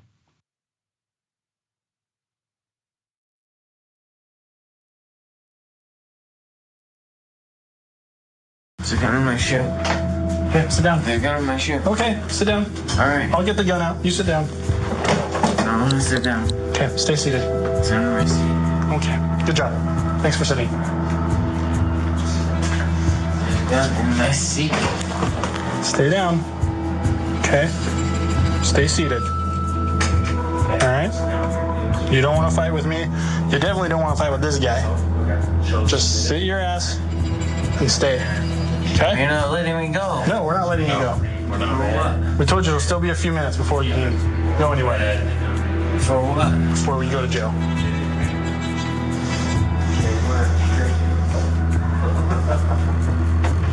Tell you what, give me your shoe. No. Yeah. No. Not giving you my shoe. A scuffle ensues. Longman watches. John! He's gone! You're about to die, my friend! Let's do it! Don't grab the gun! Shots fired, shots fired. You good? Good. He's dead. Shots fired. We're code 4. They killed him handcuffed inside of the police precinct. Now, there was a cop yelling, he's grabbing the gun. There's no indication that this handcuffed individual grabbed a gun at all. But let me give you some more background to this horrific story. Michael Chad Breinholt, the last words he heard before he was killed was, "You're about to die, my friend." That was the quote from the police officer. "You're about to die, my friend." Then a West Valley City Police sergeant pulled the trigger. There's more. With his hands cuffed behind his back, he briefly wrestled with 2 officers. You saw that. One screamed that Breinholt was grabbing his holstered gun. Once again, we have no indication he was successful in doing any of that. Sergeant Tyler Longman rushed into the room. This person was not even involved in the altercation. Sergeant Tyler Longman rushed into the room and made his declaration and fired. Let's put a picture of Sergeant Longman on the screen. That's him. That's him. Look at him. Take a good look at this guy. This individual has already killed 3 people in the line of duty. Not shot at 3 people, he has killed 3 people while being a police officer. He has been cleared of all of his killings. Now, I want to remind you that well over 90% of police officers will go throughout their entire career and never even have to use their gun. 99% never have to use their gun fatally. This man literally has killed 3 people while serving as a police officer in that division. West Valley City's Incident Review Committee determined Tyler Longman did not violate policy, and he's back on duty after being on administrative leave, which is standard protocol after a police shooting. His actions are also defended by Utah's Fraternal Order of Police. There is currently an investigation by the district attorney's office, but I'm not holding my breath. But once again, You see a police officer not involved in the scuffle. This man is drunk by admission. And the officer, out of all of those cops in that room, the one officer who decided to kill somebody at the damn precinct is the one officer that has already killed 2 people. Ladies and gentlemen, you may have a serial killer in your ranks. What are you going to do? Benjamin Dixon, host of the Benjamin Dixon Show, progressive activist and a dear friend. Benjamin, what are your thoughts here? Rashad, we give tax dollars to barbarians who get joy out of killing us. I did not know that officer had already had 2 previous kills. Yeah. And I use it that kind of callously, that language kind of callously, because somewhere he's counting his kills. Somewhere you said we got a serial killer in our midst. Somewhere this guy really believes that he can get away with murder. And he's not the only one. And these are the people who occupy our communities with the expectation that they're going to deliver us justice and protect and serve when they're out here executing us. I wonder when other police officers, when they look at something like this, do they not look at it like we look at it? And here's how I see it. Now, I'm a layman, I'm not a cop, don't want to be the popo. But when I look at something like this, I said, wait a minute, I counted at least 4 police officers, probably more, inside of that precinct. You mean to tell me that none of these other police officers thought the incident needed a gunshot? Nobody else believed that this person should have been killed except for the one man who has already killed 2 people in the line of duty. Do you not find that quite ironic, Benjamin? I find that ironic, disturbing, and disgusting. And I also find the behavior of the officers leading up, antagonizing the situation. The man is drunk, he's handcuffed. How difficult is it to apprehend someone who's drunk and handcuffed? Most of us dream of the opportunity of showing off and being able to beat someone up who's drunk, because it's just that easy. And these officers can't handle a drunk man in handcuffs. And so they antagonize the situation to the extent where they're now creating the chaos that the serial killer could come in, ease right in there and execute his next victim. This entire thing was fabricated from the beginning because of how they're just used to getting away with murder. Yeah, and the thing is, man, there's a reason why professionalism is required. Professionalism is required because other people around you may not be professional. And that's why you have to take it upon yourself as an individual, especially an individual in high authority, significant public trust has been given to you, to act in a professional manner, even when the person around you is intoxicated, even if the individual next to you is having a bad day. It is still your responsibility to act and maintain professionalism in light of all of that. Easily, if the life of this individual would have been top priority, there are 1,000 ways to handle this better. And I know people will come at me and say, well, Rashad, this was justified because there was a scuffle. This is the police. The man was in handcuffs. Just think about this. Even if you accept the narrative of the other cop, and please understand that he knew what to say before he killed him, okay? Understand that first of all. But even if you believe his narrative that somehow the person was reaching for a gun, he's in damn handcuffs. He's in handcuffs. What is he going to do? And the holstered gun is holstered. You have to take the lock off. If you know anything about a police holster, you know you have to unlock the button in order to grab the weapon and then aim and fire. This was avoidable. It is no coincidence, in my humble opinion, that this was one cop out of a sea of cops, and the one cop who did it happens to be the only cop that got 3 killings on his record now. Amazing, amazing. What do you think is gonna happen beyond this? The DA says they're looking into it. Investigation is pending. What are your thoughts about what may happen? Yeah, no, I think that yet again, we may find that it is very easy for cops to get away with murder because the system is structured to keep them from being ever held accountable for what they do. Dr. Richey, that's the thing.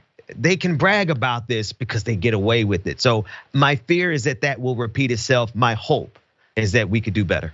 Yeah, very well said. Now, let me go to the other side of the spectrum, because people get it twisted sometimes with me, Brother Benjamin. They think that I bash cops. I don't bash cops, I bash bad cops. That's what I do here, and that's what I do outside of here. Bad cops deserve my criticism, but there are some good policing tactics happening that deserve our attention. Let me take you to a place called Gwinnett County, Georgia. In Gwinnett County, and this actually coincides with the entire defund the police movement, and I will explain how it connects. In Gwinnett County, they have actually teamed up with a mental health provider in order to have a mental health professional, a licensed mental health professional, respond to 911 calls if a behavioral expert is needed. Sounds like a lot of common sense, right? So let's talk about justice reform, and this is part of justice reform. Sheriff Kibo Taylor announced the creation of a new mental health task force meant to serve as an intermediary force, helping people experiencing mental health issues get assistance rather than simply locking them up in jail. Now, here's how the program works, because literally you have the police, you have the sheriff's office, they're working together with a particular healthcare provider, and they are providing health experts for 911 calls. Let me remind everyone, 911 is not the number to the police. They have a regular number. 911 is the number when you have an emergency. That's why fire, ambulance, and the police can respond to a 911 emergency call. So if the number 911 is not for just the police, why is it we have not included mental health workers if your emergency or state of emergency is rooted in a mental health crisis? So Gwinnett County, they are trying to move the needle forward. And remember, defund the police, their entire dynamic or their advocacy has been take some of that budget in the police department and allocate it to address underlying issues of criminality, such as mental health disorders. But that's exactly what this agency is doing through their partnership, and I do think they should be celebrated. Ben, what are your thoughts? No, this is critical because we see such a large percentage of the police shootings that occur happen because of the disproportionate amount of mental health crises that are delegated to police in the first place, and we understand that they are not equipped to handle those types of situations. So I hope this absolutely leads to to lives being saved. And let me tell you what else should happen here. This program should be duplicated. This program should be mimicked by other agencies. At this point, it is a beginning. But in, let's say, a year, we're going to have some real data that we can point to. And I guarantee you, this approach is going to be beneficial because it's already benefited places like Ithaca, New York. It's benefited places like Baltimore. So agencies and leaders who have been willing to be bold enough and actually implement what is a progressive policy, they have seen positive, not negative results. And so we support good policing when we see it. That's what we do. And this is a good start. It is not the way I would have gone, but it is a good start. It gets you at least halfway where you want to be, which is having a more responsive police agency that can actually deal with mental health disorders or a mental health crisis without having a gun present. You know, Dr. Richey, I'm listening as you explain that, and I'm thinking how you started the segment. Yeah, no, this absolutely does tie with defunding the police, because look at how efficient we can save lives and money once we reallocate those resources. Yeah, and that's the thing, and keep this in mind, brother. If it had not been for the Black Lives Matter movement, if you did not have the defund the police movement, you would not have a Gwinnett County Sheriff's Office and a Gwinnett County Police Department working to create a remedy for what's happening with these 911 calls. Because literally no other group, no other advocacy group has been putting this kind of pressure on the police to actually have a common sense remedy for these problems. Absolutely right. And when you said if it had not been, I thought you were going somewhere else. But that's for that's the Sunday morning that's that episode. Church coming out of you, brother. You got to get out of that, brother. You got to get out of that. Hey, you knew exactly what it was when I said it. But no, you're absolutely right. And I think this is, and I actually want to pause and thank you for doing this, because we got to celebrate good behavior, because we need to replicate it, because that saves lives. Yeah, unfortunately, let me tell you what's gonna happen with most jurisdictions. They're gonna come out with some positive data, because every city and county that I've been able to track that has implemented one of these progressive policies, or more than one progressive policy, they have seen movement in the right direction. But here's what happens. We interpret everything through the lens of politics. Yeah. And by the time the data reaches the masses, the individuals who are in charge of these police agencies, the people who are sheriffs elected across this country, they have already subscribed to a partisan ideology rather than a policy mandate. And that is the disconnect. And that's why a whole lot of people don't like politicians. They don't like politicians because they can see through their agenda. If your agenda is a policy agenda, you can always respect that man or woman, even if you don't agree with the policy. But when your agenda isn't even rooted in policy, but rather the political winds that are around you, then you will always find yourself being blown by one interest or the other, rather than having a direct stake into the policy. Jack, I know I'm supposed to get out of the church. But you just did it again. Blown with every whim and doctor. Okay, I'm done. Right. I'm done. But it's facts. I'm making light of it, but it is so absolutely true. It is the consistency of the political nature of these situations. These are political apparatchiks. We cannot look at a badge. We can't look at a system and think that somehow it is apolitical, when in fact it is built on politics. Yeah, and let me also, for the sake of the record, the sheriff is the first black sheriff they've ever elected. He just got elected in Gwinnett County. And already, I don't even think the brother's been in office for a year. He has transformed without a statute, without a new law, without a judicial ruling, without the federal government getting involved. He has already transformed policing in that county because leadership matters. One other place we connect. You and I are both glad when we pass through Gwinnett County, and we're pulled, if we are pulled over, to be pulled over by a black cop, because that's the reality of our lives in America. So those of you across this country and beyond, Gwinnett County is a place where typically black folks, I don't care if you got all your stuff together. Come on. you don't drive through Gwinnett County on any day, all right? That's how hardcore Gwinnett County used to be in their racial profiling. The jail, the sheriff's office used to have all of these stories about how they treated black and brown people. It was extreme. So when the black sheriff was elected, and I think it actually went into a runoff, it was a close and tight race. But when he got elected, I mean, this guy was talking about police reform. He was talking about corruption of the previous guy. His opponent had covered for a police officer who had a bad shooting on his record, and he brought that to the attention of many. And I've had Sheriff Kibo on my show when he was running for office, and once he became the first black sheriff of that county. So we are appreciative of the fact that he has implemented something that he promised he would do. And a year later, we're gonna look at that data, and I'll be able to report how another progressive policy is actually saving the industry of policing. We got more. We got more on the other side. Make sure you stick and stay. It's indisputable.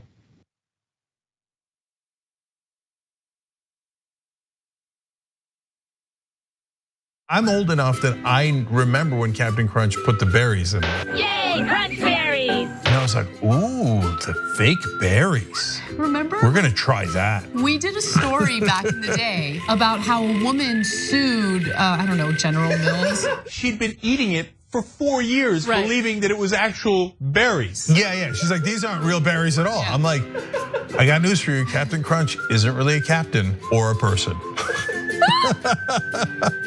Joining me now, legendary whistleblower and American hero, Edward Snowden. First question is, hey, where are you? I'm in my apartment in Moscow. All of a sudden, in the studio. Jim Gaffigan, everybody. Mental illness is, completely undiagnosed in our society. It's not about a particular administration.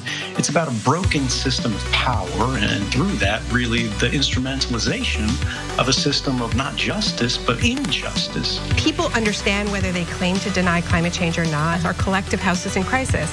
We're also dealing with the legacy of 40 years of economic policies that have made people's lives more precarious. Sometimes you got to force people into their humanity.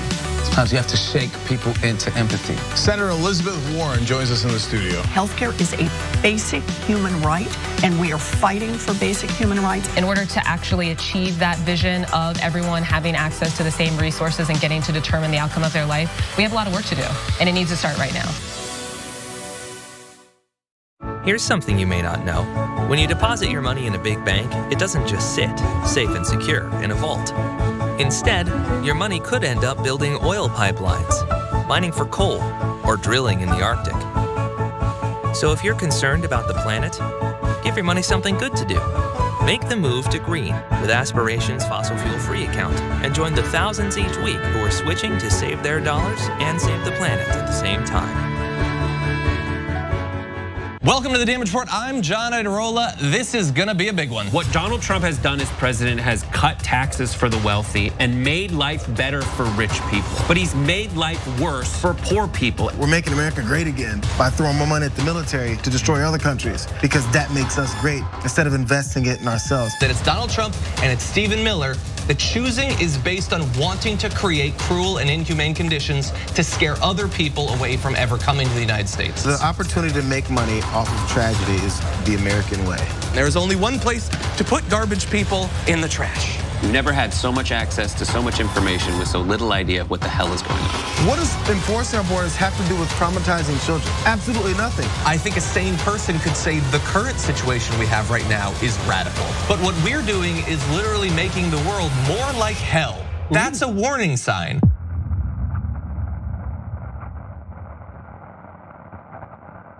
ShopTYT.com now has books. One of them is Ryan Grimm's book, We've Got People. That's a saying that AOC said, they've got money, we've got people. It's the best tracing of the AOC victory I've seen anywhere. It's the most accurate, and it's got great details. The book actually goes all the way back to Jesse Jackson and how he's the original Bernie Sanders. If you wanna know how we're gonna win going forward, those lessons are super important, and they're in Ryan's book. So check it out right now at ShopTYT.com. We found the perfect person to lead the army, Allison Hartson. The establishment media works hand in glove with our corporate legislators, and our corporate legislators work hand in glove with the corporation. And we're going to make it so that it's a decentralized force throughout the country so that we can quickly identify stories, quickly identify troll farms, and go in and neutralize the enemy, and then start building responsible media throughout the country and on every platform available.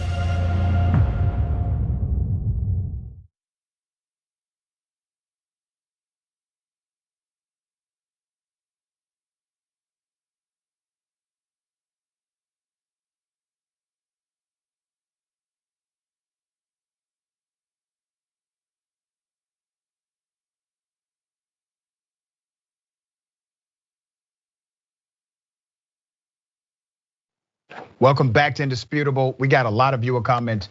I'm going to get to as many as I can, all right? I appreciate every single one of you. Don't forget to follow us on social media, Indisputable TYT. YouTube is Indisputable TYT as well. Subscribe there. Tell your friends, tell your family, all right? Make sure you subscribe and follow us on Twitter and Instagram, Indisputable TYT.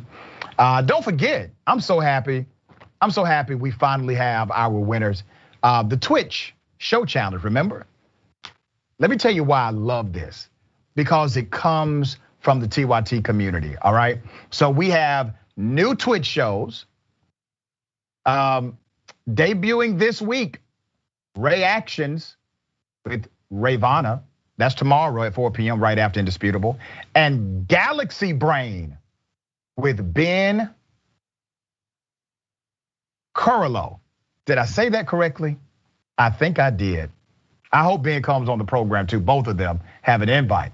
That's Friday at 4 p.m. Make sure you check them out, and make sure you show them that TYT love, all right?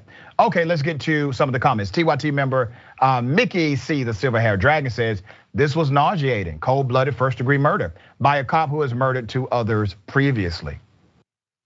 Cognitive dissonance is a hell of a drug, says, the whole point of a retention holster is to reduce the likelihood of someone taking it off of you or drawing in haste. That was a choice he made, not a circumstance he was in. YouTube, super chat. Ty Strong says, my father served Las Vegas PD 35 years major, drug bust in the 80s and 90s with a team called the Nasty Boys wearing masks, never shot anyone.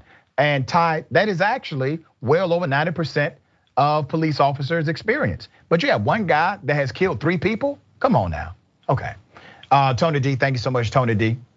Dragger says, Ben and Dr. Richey, a 1-2 punch in truth. I love it. Mackenzie J. Alderman says, starting off heavy, I hope he gets some justice. Yeah. Twitch, Socrates bartender. The main thing I say to anyone defending this shooting is that early in the video shown, mentioned he had a gun and was willing and wanting to surrender said gun. Well, he was already patted down. So none of the officers believed he had a weapon. All right, Consume Shrooms says when the good cops start arresting the bad ones, then I believe there's really good cops. T-0 says, why is the mental health expert pointed towards civilians? It really should be pointed towards the force. I think you make a fair and excellent point. Okay, shifting gears. Judges still not taking these insurrectionists seriously. On January 6th, the US Capitol was attacked by domestic radicalized terrorists, but they are receiving sentences as if they committed, I don't know, unlawful protest, because that's what many of them are allowed to plead to. So let me take you to a federal judge and something that happened by a guy named Doug Jensen, a QAnon believer and Trump supporting insurrectionist. He will be released from jail. He gets to go home now after being a leader, and I want to qualify that in a minute, being a leader in this insurrection against the United States government. He will have to wear electronic monitoring. The reasoning, because a US district judge named Timothy Kelly said Jensen could not have pre-planned or coordinated his actions, as Jensen had no basic understanding of even where he was. Now, why would a judge say that? Well, I'm going to show you, okay? By the way, this is the same dude at the front of the mob chasing Officer Eugene Goodman. Jensen, 41, was the man wearing a beanie and the QAnon conspiracy theory t-shirt. Here's some of that footage.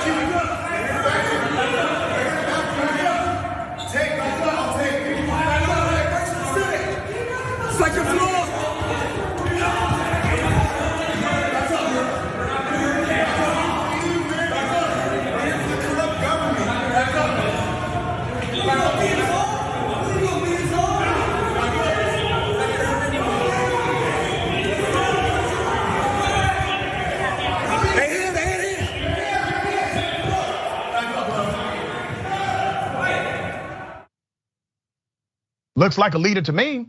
Looks like he's leading a mob while chasing the police up the stairs. I don't know, am I missing something? The judge said Jensen positioning himself at the front of the mob, and I quote, maybe some leadership, but only in the narrowest sense. That's what the judge said to justify letting this mob insurrectionist terrorist leader go home. The judge said Jensen's actions during the confrontation of Goodman were deeply concerning and quite serious. But he noted that Jensen is not accused of toppling any barricades, damaging any property, or fighting with anybody at the Capitol. The judge said, oh, what just happened? Oh, this is bad. This is concerning. But he didn't break anything while leading the terrorist insurrection, did he? Oh, okay. He needs to go home. There's more. Judge Kelly cited Jensen's lack of grade school level understanding of the US government in his decision to release Jensen. Jensen, in January 6 videos that were released to the media on Monday night, repeatedly stated that he believed he was at the White House, but he was at the Capitol. And the judge said, oh my gosh, this poor guy. Obviously, he lacks the educational fortitude to actually be a leader in this terrorism. Let's go to more video. This is me touching the White House. This is why we're here.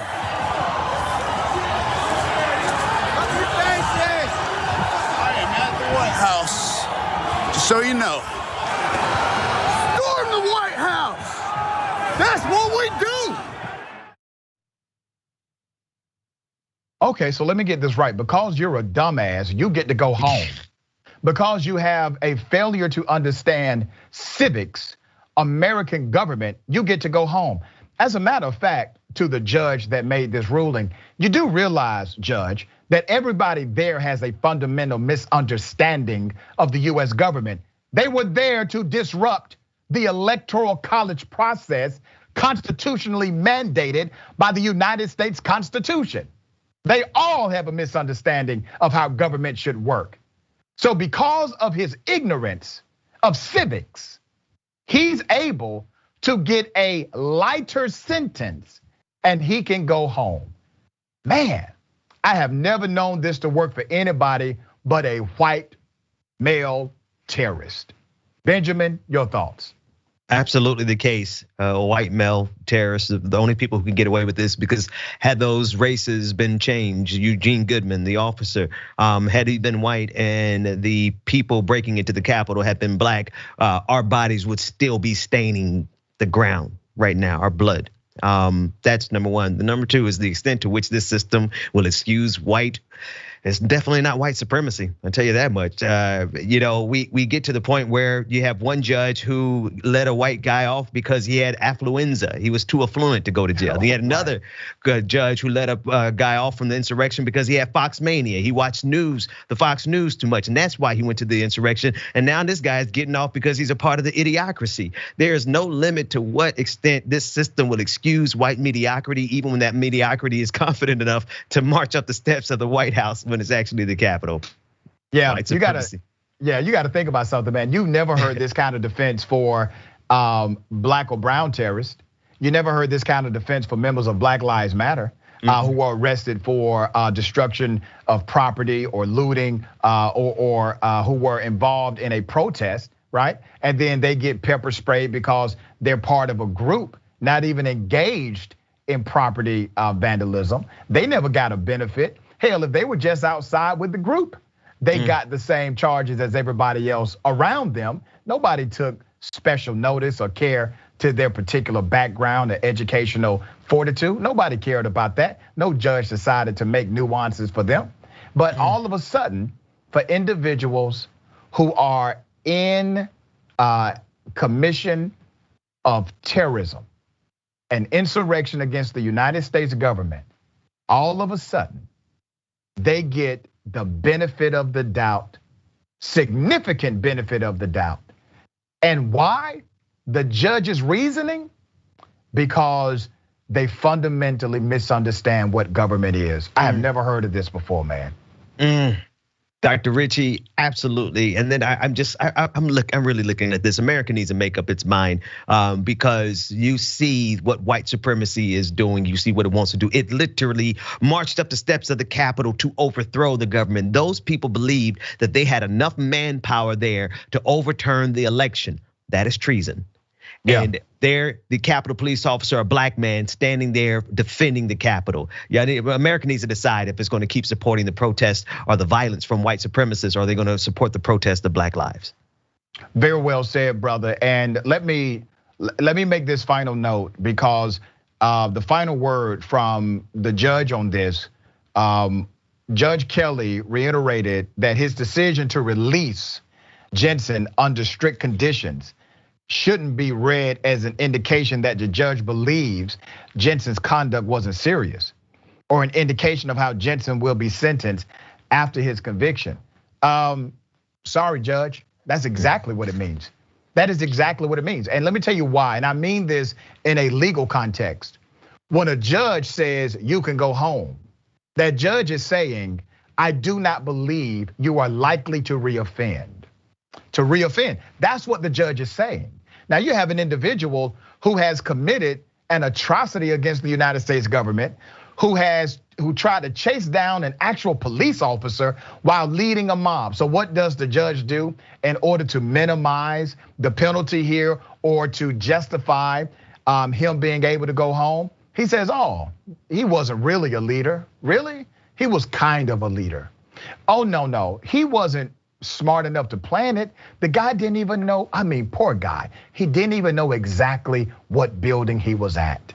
And that is the judge's judicial thinking as he says this person should be allowed to go home. I promise you, if this would have been a person with the last name Muhammad or something of that nature, or if this would have been a black person, they would not have been given the same treatment by this judge. Yeah, and everybody knows it. Some people may argue that point, and it's great for an intellectual debate and discussion, but in your heart, everyone knows good and damn well, I don't care what party affiliation you may have, good and damn well, if this would have been somebody else, they never would have received that kind of treatment, that kind of benefit from a sitting federal judge. Absolutely. Yeah. Shifting gears, ladies and gentlemen, I wish a Karen would. You want to call the police on them for having a barbecue on a Sunday? I feel free! Back off! I'm going to tell them there's an African-American man threatening my life.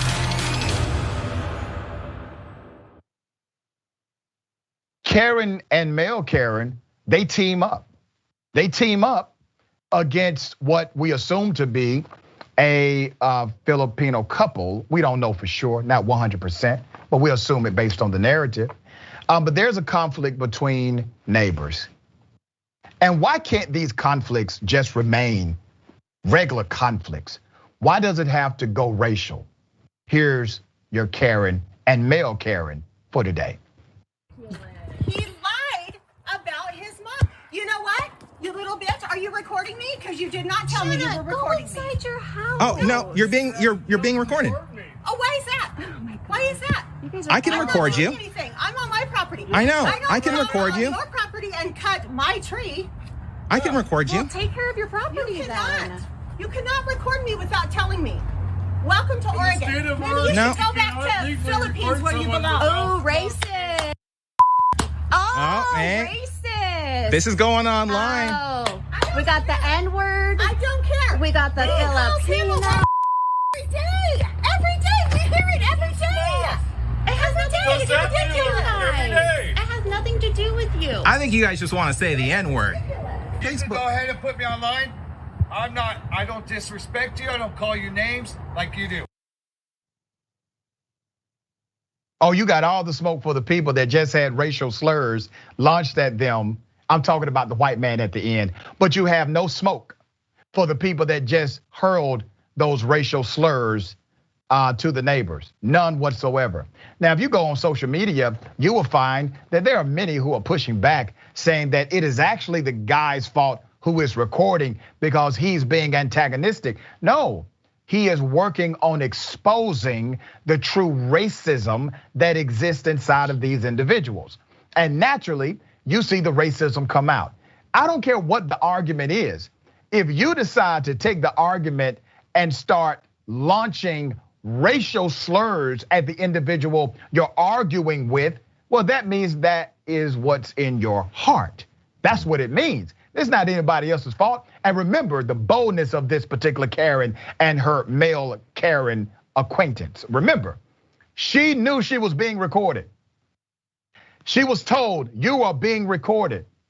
They said they didn't care. They didn't care. At first they cared, but then they didn't care. And after she knew she was being recorded, she decided to get even more racist, sling around the N-word. And you know what that does for your life? That earns you a spot on my show. That's what that does. Benjamin, your thoughts?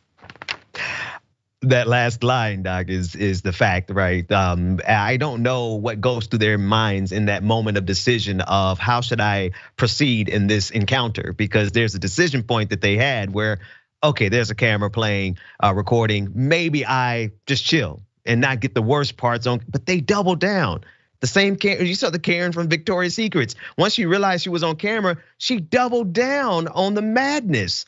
And they just have really poor decision-making skills. When the cameras are rolling, you need to take a step back. But they're so committed, Dr. Richey, to their bigotry that they will not think that far ahead. And so they make it onto your show. Yeah, they can't do it, man. They can't do it. They can't help themselves. When the Karenicity runs deep, it's going to come out in various ways. But here's the thing, man. People think my show is just to highlight the Karens of the world. Literally, I'm trying to help them. Okay, I'm trying to help them by providing a societal mirror for their actions and activities and behavior.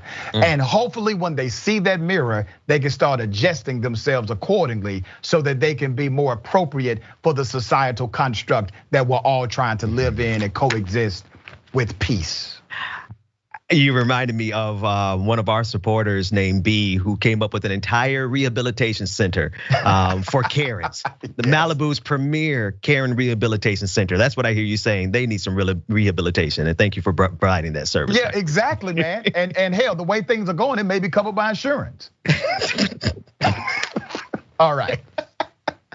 Okay, let me go to something quite disturbing, and I see the chatter on social media about it. But damn it, under no circumstance is it going to be okay with me to punch a female in the throat while she is handcuffed. Let me take you to something making the rounds on social media. New York police officer, this is in upstate, New York police officer punches a woman in the throat at a Walmart. Now here's some of the background. There was a 30-second scuffle inside of this Walmart between two groups of individuals. These were females. The police are called, they get there, and a woman is handcuffed, and here's what happened. No, my sister is pregnant. Okay. My sister is pregnant, no! Okay, stop.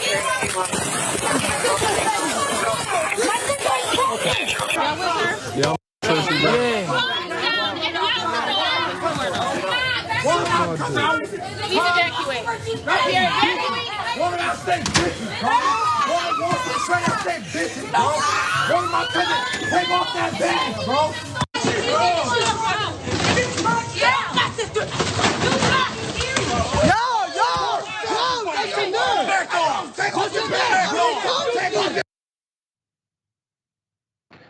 The police officer who punched this woman in the throat, his name is Rory Spain. Rory Spain, the cop who did this, did it to a woman named Tyriana Edmonds. There's another woman that's not as visible on camera. She's actually pregnant. According to DeWitt Police Department spokesman, Lieutenant Jerry Pace, police were called to an East Syracuse Walmart after a fight allegedly broke out between 5 to 6 people. Employees were allegedly threatened during the altercation and struck in the face by 2 women who also allegedly pepper sprayed customers. Edmonds was charged with 2nd-degree attempted assault of a police officer, 4th-degree criminal mischief, 2nd-degree harassment. resisting arrest, disorderly conduct, and obstruction of a governmental administration or a governmental administration. Now, I know people are going to say, well, they should not have been fighting in Walmart. Here's what I'm going to say.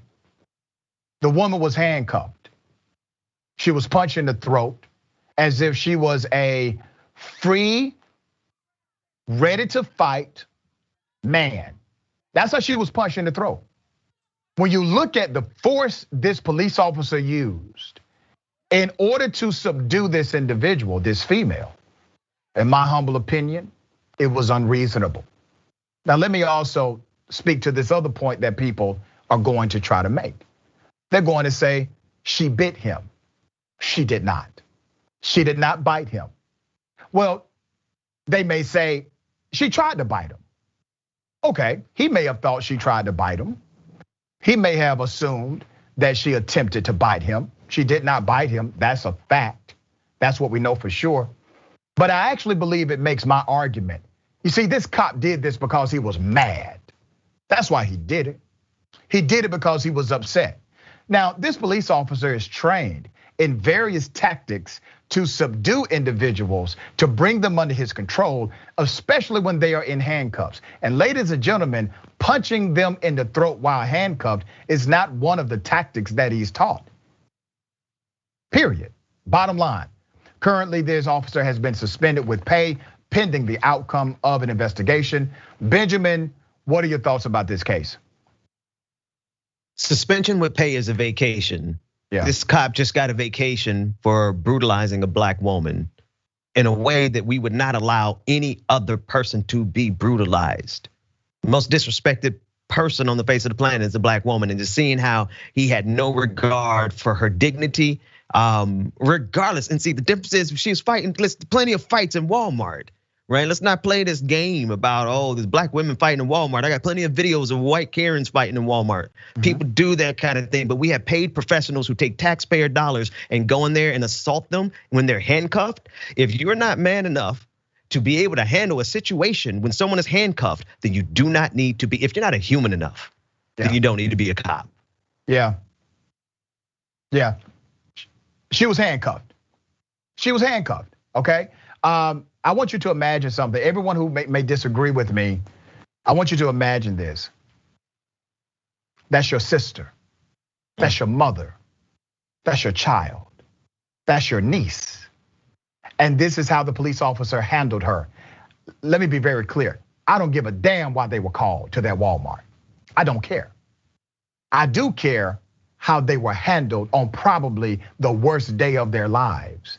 I do care when a police officer will handle a suspect in that way while they are handcuffed. I care about that.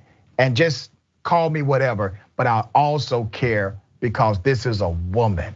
Come on, man. You are a police officer trained in tactical combat, and this is the best you can do. This is our best. I don't buy it. I don't buy it. My brother, always a pleasure having you on Indisputable. Tell people how they can check you out, my man. They could check us out right here on YouTube, Twitter, Twitch, wherever you stream, you can find us. And excited to be sharing goes through the TYT network. Dr. Richey, I salute you on everything that you do in Atlanta and on the internet. Thank you so much for what you do. Feeling is mutual, my brother. Thank you, man. Take care. All right, we got more on the other side. Stick and stay is Indisputable.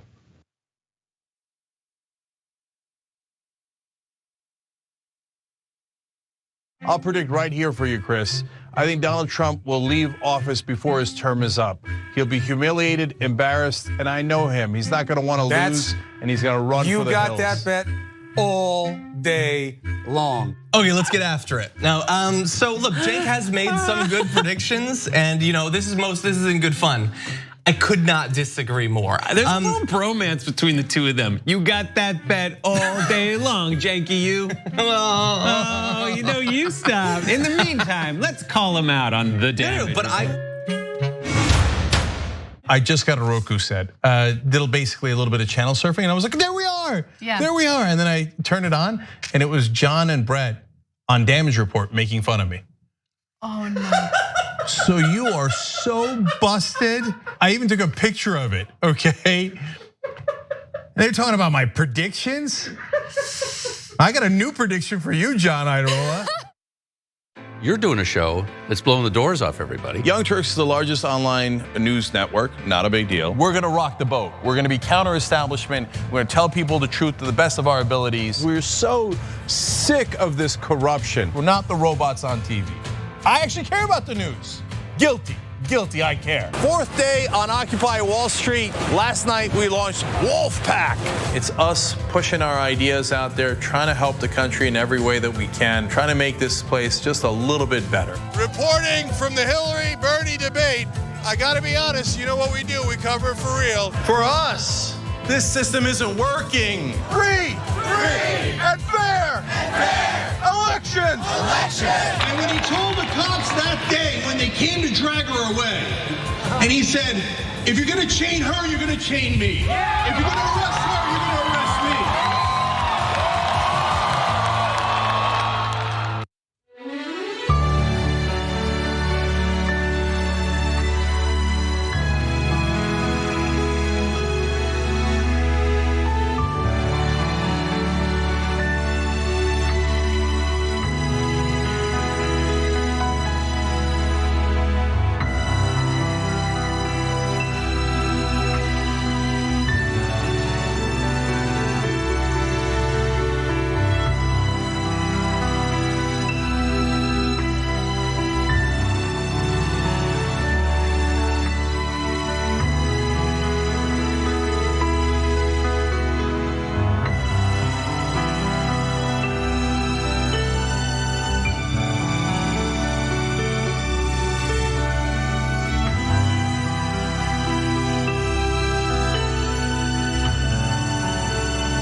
Bartholomew Joseph Kyle. I do audio for the main show, The Young Turks. I also do audio for Post Game. I started in 2006. I met Cenk Uygur at the Iraq for Sale screening that was directed by Robert Greenwald. And watching that, I want to figure out a way to be part of something that's genuine and authentic.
Welcome back to Indisputable. Let me read a few of these viewer comments. Don't have a lot of time. YouTube Super Chat. Main Money in the Building says, there was a woman kidnapped and held captive for 3 days in Oakland. And she begged for help and people kept walking by her pleas for help. Finally, someone helped and the police didn't arrest the dude. Ray Russell. Grifters in Tennessee are trying to raise money for a 7-year-old they claim has caught OCD from learning critical race theory in her first grade class. I tweeted it to you at Raymond J. Russell. Raymond, I'm gonna check that out, brother. Thank you for bringing that to my attention. Obviously, that's dumb as hell, okay, obviously. Okay, ladies and gentlemen, a great guest on the program. We have Greg Francis, author of Just Harvest. We're gonna talk about the plight of black farmers. He is lead counsel for the historic black farmers case. This is near and dear to my heart. Greg, thank you for being on the show. Well, thank you. Thank you for having me, Dr. Richey. I really appreciate you being here as well. Absolutely, brother. My dad was a black farmer many years ago, and he faced the discrimination of not being able to get subsidy loans, et cetera, because he was a black farmer. And years later, he received a bit of a settlement, not a whole lot of money, but that little bit of money helped me get into college. And it started to change some things generationally for my family. So let's talk about this plight of black farmers and your book. Sure, as you're well aware of the case, the black farmer case, there was widespread discrimination by the USDA against black farmers, and a lot of it, the stories may vary, but the result was the same. Is that there was almost an eradication of black farmers in America. In 1920, there were almost 960,000 black farmers. Wow! By the time I got involved in this case, there was less than 20,000 black farmers left. So it really led to the eradication of black farmers. I'm glad your dad got a recovery and invested it in you and to go on. But that's that circumstance is what I heard over and over from many of the farmers is that they would send their kids off to school, not necessarily from the settlement, send their kids off from school, but based upon the treatment that they had received, as farmers, those kids never came back to the farm. And, the money is one thing, but really that generational wealth, that loss of that family structure that is built by working and living on a farm, those things are, probably incalculable. Let's talk about how malicious this was, brother, because literally you had black farmers, part of a black ecosystem of economy, creating agriculture and cultivating the soil, and they were intentionally discriminated against in favor of white farmers. And really, man, when you look at it, brother, obviously part of it did work. The operation was successful at eliminating the brain trust of black farmers in the United States. So speak to that. Oh, certainly. The only thing I tell people, the only thing that the slaves were able to bring here when they were brought over here against their will was their ability to farm. That was the information they had. As a result of slavery, America was built into this great empire of agriculture and farming. At one point, providing most of the cotton, or providing more cotton in the world than anyone else. Well, that was as a result of the black farmers. But once there was a change in legislation, namely the Emancipation Proclamation, freeing those slaves, they went back to doing what they thought, what they knew how to do initially, which was farm. However, although there was a change in legislation, there was not a change in heart or a change of heart. And the very people who had previously oppressed them were now put in charge of providing them access to funds and monies and whatnot. And as you know, just because there's a change in legislation is not going to lead to a change in the way the people are treated. You bring up a great point, and I say this often: culture will eat policy any day. I learned that from my dear friend Ben Johnson, and Ben Jealous. And the issue is, we can change statute, we can change policy, but if you have the same cultural bad actors in charge, they will figure out a way around it every time. Right, exactly. Unfortunately, I'll tell you, I just left a symposium with the Secretary of Agriculture here in Florida, and listening to some of the farmers, and the stories seem to be the same stories that I heard back in that case. So, even now, there seems to not be necessarily a change in the culture, which is what's necessary to really effectuate change that's going to be lasting. We only have a couple of minutes, brother, but tell us, what is the current fight for Black farmers today, and what's the remedy on the table? The current fight for Black farmers is really just sustainability. Because of the attrition that is in place, there's not really that camaraderie as there was present before. But Black farmers are still in the same fight, looking and fighting for resources. During the Trump administration, 0.1% went to Black farmers. Wow. Make sure you understand. I didn't say 1%. Said 0.1% went to Black farmers. So the struggle is real. The struggle continues. There was some legislation passed by the Biden administration in the COVID relief fund where $4 billion were set aside for debt relief for Black farmers. And this is really just a reinvestment in America.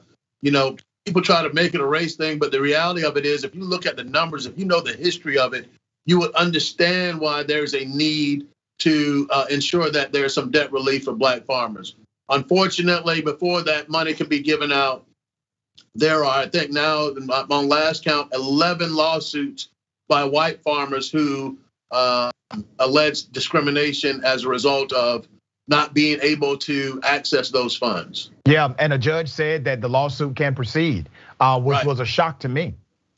Well, I was very shocked with that as well. I will probably ultimately write an amicus brief on it as well.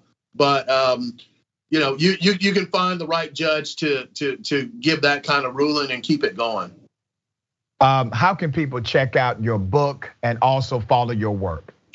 Sure. The book is on Amazon, and it's on Target. And then I have a site as well, justharvestbook.com. And on there it has, access to the book, but also access to other things that I'm doing with a foundation that I created as a result of the proceeds from the book. Beautiful. Man, thank you for fighting the good fight, brother. We appreciate your time today. Thank you for having me. Absolutely. Okay. Ladies and gentlemen, don't forget, we got the bullpen next. Stick and stay.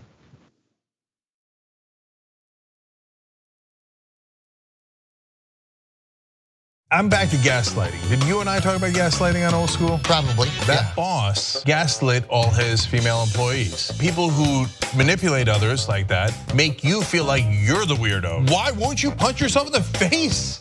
What is wrong with you? And you're like, oh my God, I feel so bad. Why didn't I just punch myself in the face and poke my eye out? I'm 47 and I just figured it out like earlier this year. You figured out somebody was doing it to you, or that you were that it was that it would have been happening my whole life and I didn't realize it. Right. All right, welcome to Dr. Rashad Richey, Indisputable. This is going to be quite interesting. I don't know if you can handle this much truth on any day of the week. The unrest inside of the Black community and communities that support them is because these cops are not held accountable. You have a family calling 911, and that family is expecting help, not expecting their loved one to be killed by the very people they pay to protect and serve them. Did you ever notice a cop that you work with call any Black person the N-word or target people because they were Black? Nope. But we disagree that somehow police officers are not also subject to the same systemic biases and racism as any other level of law enforcement. It sounds like for everybody's need who wants to crucify the cops without looking at it. No, crucify bad cops, brother. Of course, cops. We don't need the government to step into our lives mandating that we should be wearing a mask. You putting on a mask, Trey, is government intrusion. But you don't think the government telling a woman what she can or cannot do with her body it isn't government intrusion. Where does life begin? You want to go there? I can read it to you, brother. You seem very well prepared. Certainly more. Of course, why would I not be well prepared? They don't stop, I don't stop. Racism won't stop, I won't stop. Systemic bias won't stop, I won't stop. People still need health care, so I won't stop. People still need criminal justice systems reform throughout this country, so I won't stop, and you won't stop either.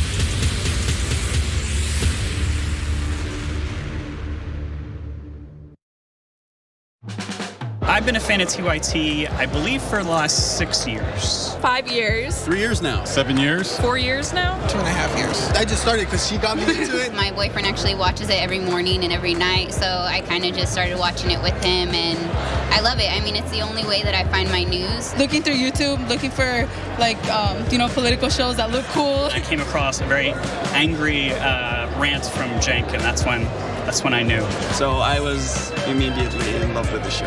And then I haven't missed a live show since then. 10 times a day, I watched the show in the morning. Whenever I had a bad day at high school, Young Turks. Man, Cenk is just so blunt and honest, and I love the honesty, and there's no BS behind the news, and they just tell everything like it is. There's nobody censoring him. There's nobody there to say you can't do this, you can't say that. That feel of authenticity makes it seem like what they're saying is true. I feel like I get the real story from the Young Turks. I am TYT. I am TYT. I am TYT.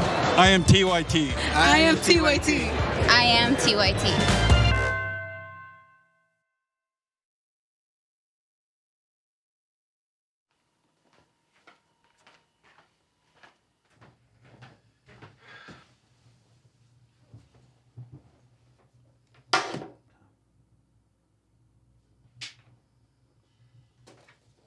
Welcome to the Damage Report. I'm John Iadarola. This is gonna be a big one. Meanwhile, in the Arctic, you know where this is going. You watch the Damage Report, the Arctic's on fire. Obviously, why would we be talking about the Arctic except to tell you that it's melting once again? The Republicans aren't that interested in it. I wonder why. Lift out of poverty up to 3.7 million people, including an estimated 1.3 million children.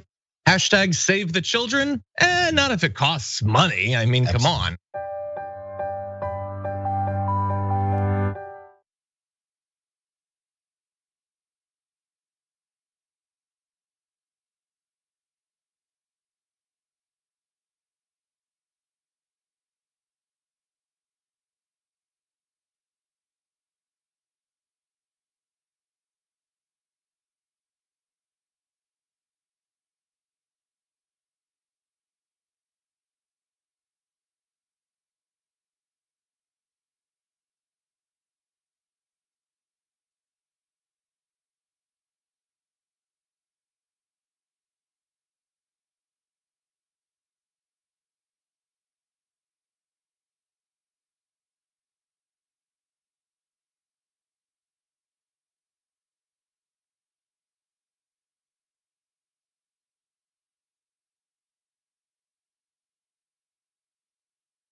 Welcome back to Indisputable. Let me read some of these viewer comments. Thank you all for engaging the program. TYT member Bro420 says, one question is with Big Ag, how many farmers of any color are there nowadays, other than rich white folks gaming the system with their farms? Interesting. YouTube super chat. Guzo Saba. Not a super big fan of TYT because I'm personally too radical, yet I salute them for having Mr. Rashad Richey, PhD, on their platform. Thank you for what you're doing, sir. Moderators, much respect. And now, Saba, I need you to become a big fan of TYT. Come on back home. Stephen Miles Cook. There's a long history here of abusing black farmers. Very long history. Mario Drake says, heard about this on Joe Madison. The white farmers received more from Trump where the black farmers received less. Correct. Okay, ladies and gentlemen, welcome to the bullpen.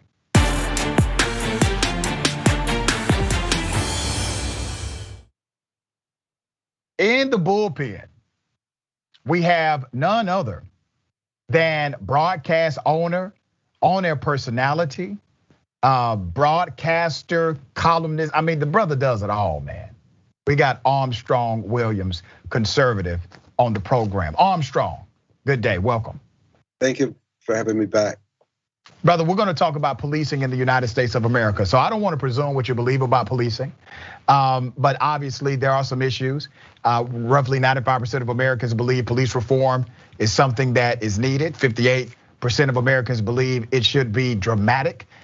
Even 51% of Republicans believe it is something that should happen.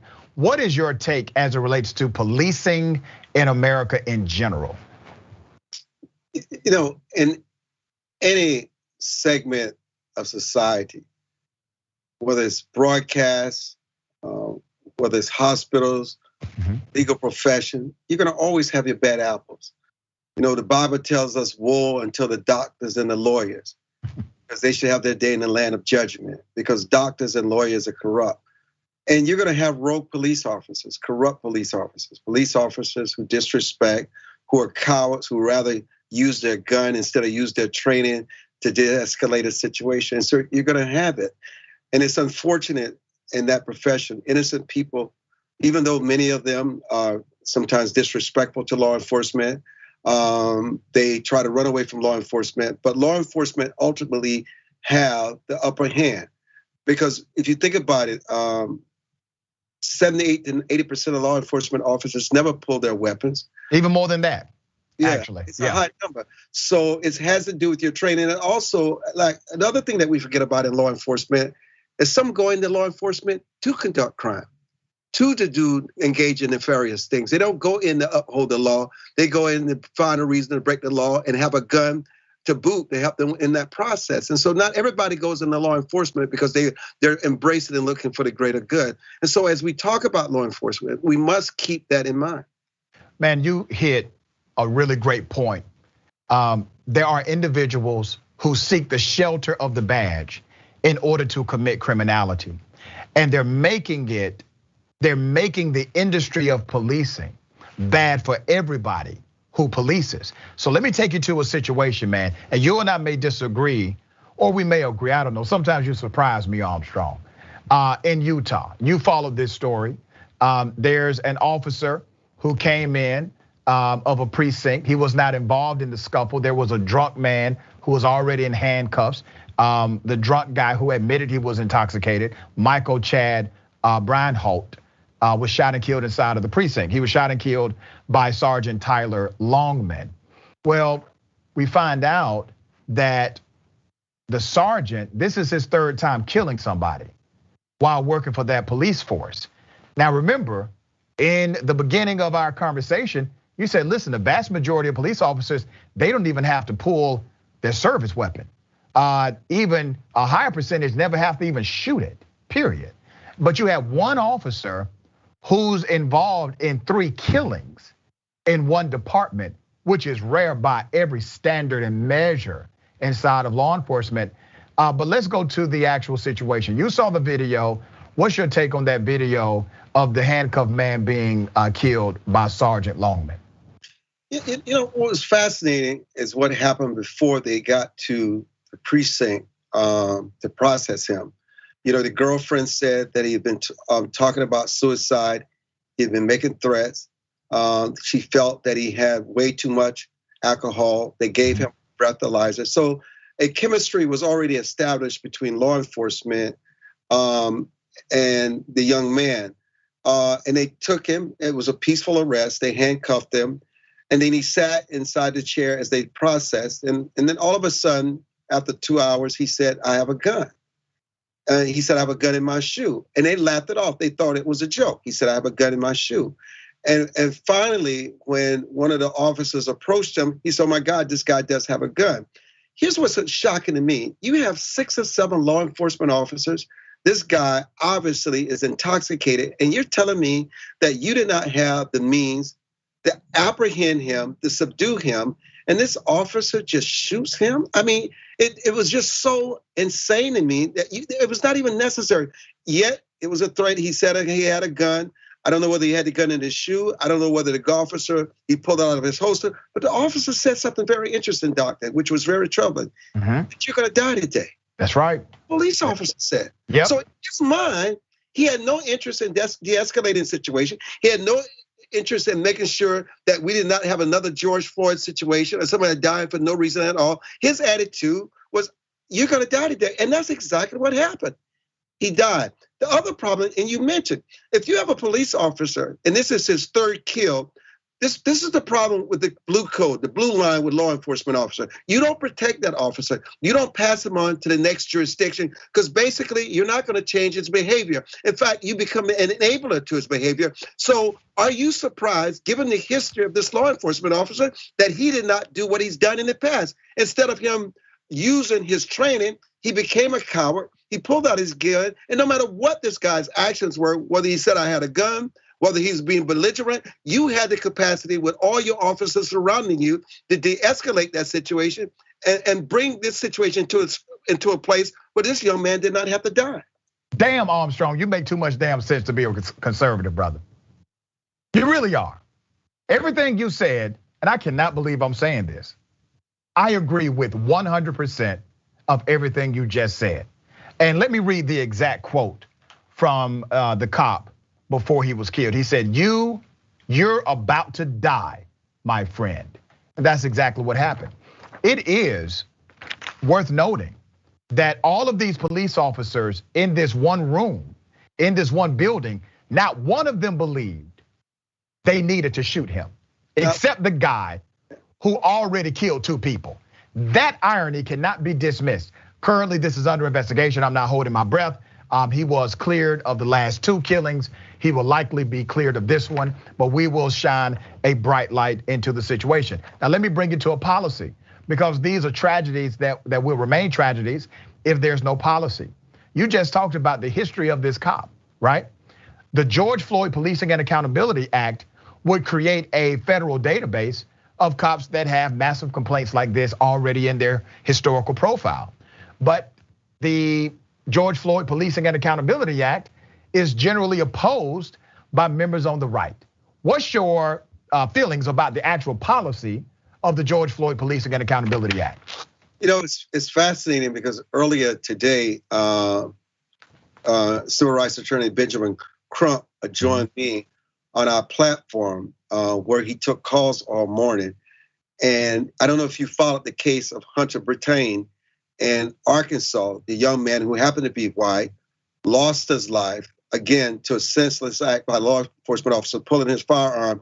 The guy used an antifreeze under his. We covered it. We covered it on this show. And the white residents are protesting that police department. Yeah, and you know what? They invited Al Sharpton to deliver the eulogy. They invited Crump and his law firm to be a counsel into the case, because it's not an issue of black and white anymore. It's about right and wrong. It's that their son died for no reason at all. They were at the funeral, and Sharpton, during his entire eulogy, got 3 standing ovations. Yeah. Crump believes this is a game changer, where Americans who happen to be white realize it's not just blacks who are dying at the hand of law enforcement. We must rally together to get rid of these rogue cops and make sure that it's not your son and daughter that you're finding in the obituary of the newspaper. So Armstrong, now I got to hit you with a fact that cannot be missed here. You know that what you're saying on my show is not really where the movement of the conservative party is at, or at least the new movement of conservatives, the Trump conservatives, the neo-conservatives, etc. Tell me, man, what can you do as a person that can actually have policy dialogue? You're able to dismiss the partisanship angle. You're not a grifter whatsoever. You're looking at things from a perspective that makes sense. And you and I still disagree on plenty, but on things that are policy based and make sense to the average person, we typically will agree on. What can happen inside of your party, brother, to challenge them to become more reflective of common sense policy and common sense solutions? You know, I don't want to make this about conservatives or liberals. I think this is a moral issue. Yes. And I think sometimes we have the capacity to label people, and I think we lose people. And I think one of the things that we learned from our conversations with Ben Crump and our conservative audience today, there's just a lot of ignorance out there. They don't really understand what's in the law. They think it's all about race, trying to defund the police, trying to take police out of communities, giving into the mob mentality. And it's not about that at all. And while Crump sure had a lot of tough questions, in the end, they really understood that it's really about these rogue cops and getting rid of the blue line and making sure that these law enforcement officers are not passed from one place to the other. And you're right in what you just said. It would make sure that police officers like this are found out early and that they're dealt with and not passed through the system. And so what I try not to do, because even when we announced to our audience that we're bringing Ben Crump on yesterday, they said, well, we're gonna stop following you. We're gonna not I said, you do whatever you want to do. I'm not here to satisfy the mob. I'm here to educate and for us to learn from each other. You love to hear about Ben Crump through sound bites and what the media puts out there. You'll get a chance to talk to him for 1 hour, to hear from him himself in the fullness of the conversation, not in some soundbite. And when you get a chance to dialogue and have a conversation and you realize there's a higher truth and it's just common sense, we all want the same thing. And what we have to do is create dialogue among ourselves. This is why I come on your show. You know, people ask me why do I come on Young Turks? They say, I say, that's your experience with Young Turks. I know what I believe in because I believe when it all boils down, you don't have more in common, and we care about this country. We care that young men and women don't die for no reason at all at the hands of police. We care about the education of this country. We care about the family structure. You and I may go about it differently, but our goals are the same. So this dialogue might come in on your platform to make you realize, even though I may happen to be a conservative, whatever, I have common sense. I believe in decency. I believe in character. And that's what we need in this country today. We need to show that guys like you and I can sit across from each other and have a conversation, because if we as people on the broadcast platform can't do it, what kind of message does that send to the masses? Yeah, very well said, brother. And by the way, I'm glad we share at least one friend in common. Benjamin Crump is a good friend of mine as well. We traveled down to Florida not too long ago for a case in Camilla, Georgia. And he comes on my radio show quite often, man. So big ups to you for doing that. I know that people who are part of the mob, they were very adversarial to you making that move because of commentary they've heard about Benjamin Crump. Before you go, and hell, I may lose you on this one, but we'll see. Before you go, brother, what are your thoughts about qualified immunity, a big part of the federal proposal in police reform? Listen, the thing is, immunity is a double-edged sword. And sometimes with this qualified immunity, you don't always get to the truth. And sometimes those that are involved are not always held accountable, because sometimes in this qualified immunity, it's just, you know what? It's something I've just been wrestling with. You know, I just think it has to be revisited. It has to be discussed, because I think what we want to do is get to the truth and get to the bottom line that when people do wrong, and especially when they take people's lives, they should pay the price to the full extent of the law. Right. So, and I'm glad you say that. I think that's very honest and transparent of you to say you're kind of dealing with it, because there's a lot of talk about it on both sides. Let me try to provide some additional perspective. The entire creation of qualified immunity came out of southern states, Dixiecrats, Democrats who were Dixiecrats, passed qualified immunity laws and subscribed to qualified immunity rules because they wanted to provide a protection from white law enforcement officers and their personal liability when they decided to bash in the heads of children who were active in the civil rights movement. So they said, we're gonna create this barrier so that there's no civil penalty.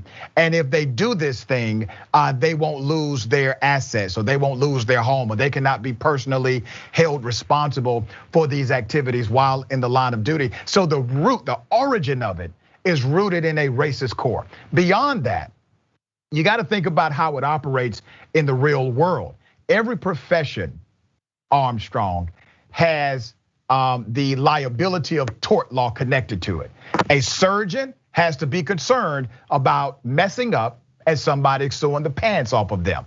What does that do for that industry? That creates an industry that is self-analytical so that it becomes a regulated factor or regulation factor in that particular industry. When you create an immunity for any job, do you think it incentivizes that industry to be self-analytical, self-reflective, and come up with best practices to make sure the whole is connected to the community? And that's my issue with qualified immunity, the origin and how it is used in practice, and the fact it creates a barrier between bad policing and true accountability. But I also think, and this is part of my agony, and I'm glad you expanded on it, is that, when people feel that somebody else is gonna foot the bill, they don't have to lose any of their assets, a way of life.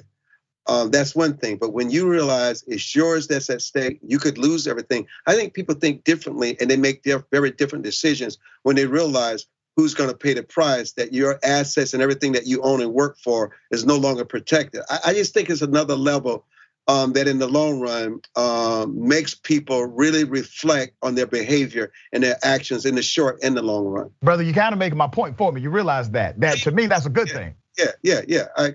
Absolutely, with anybody though.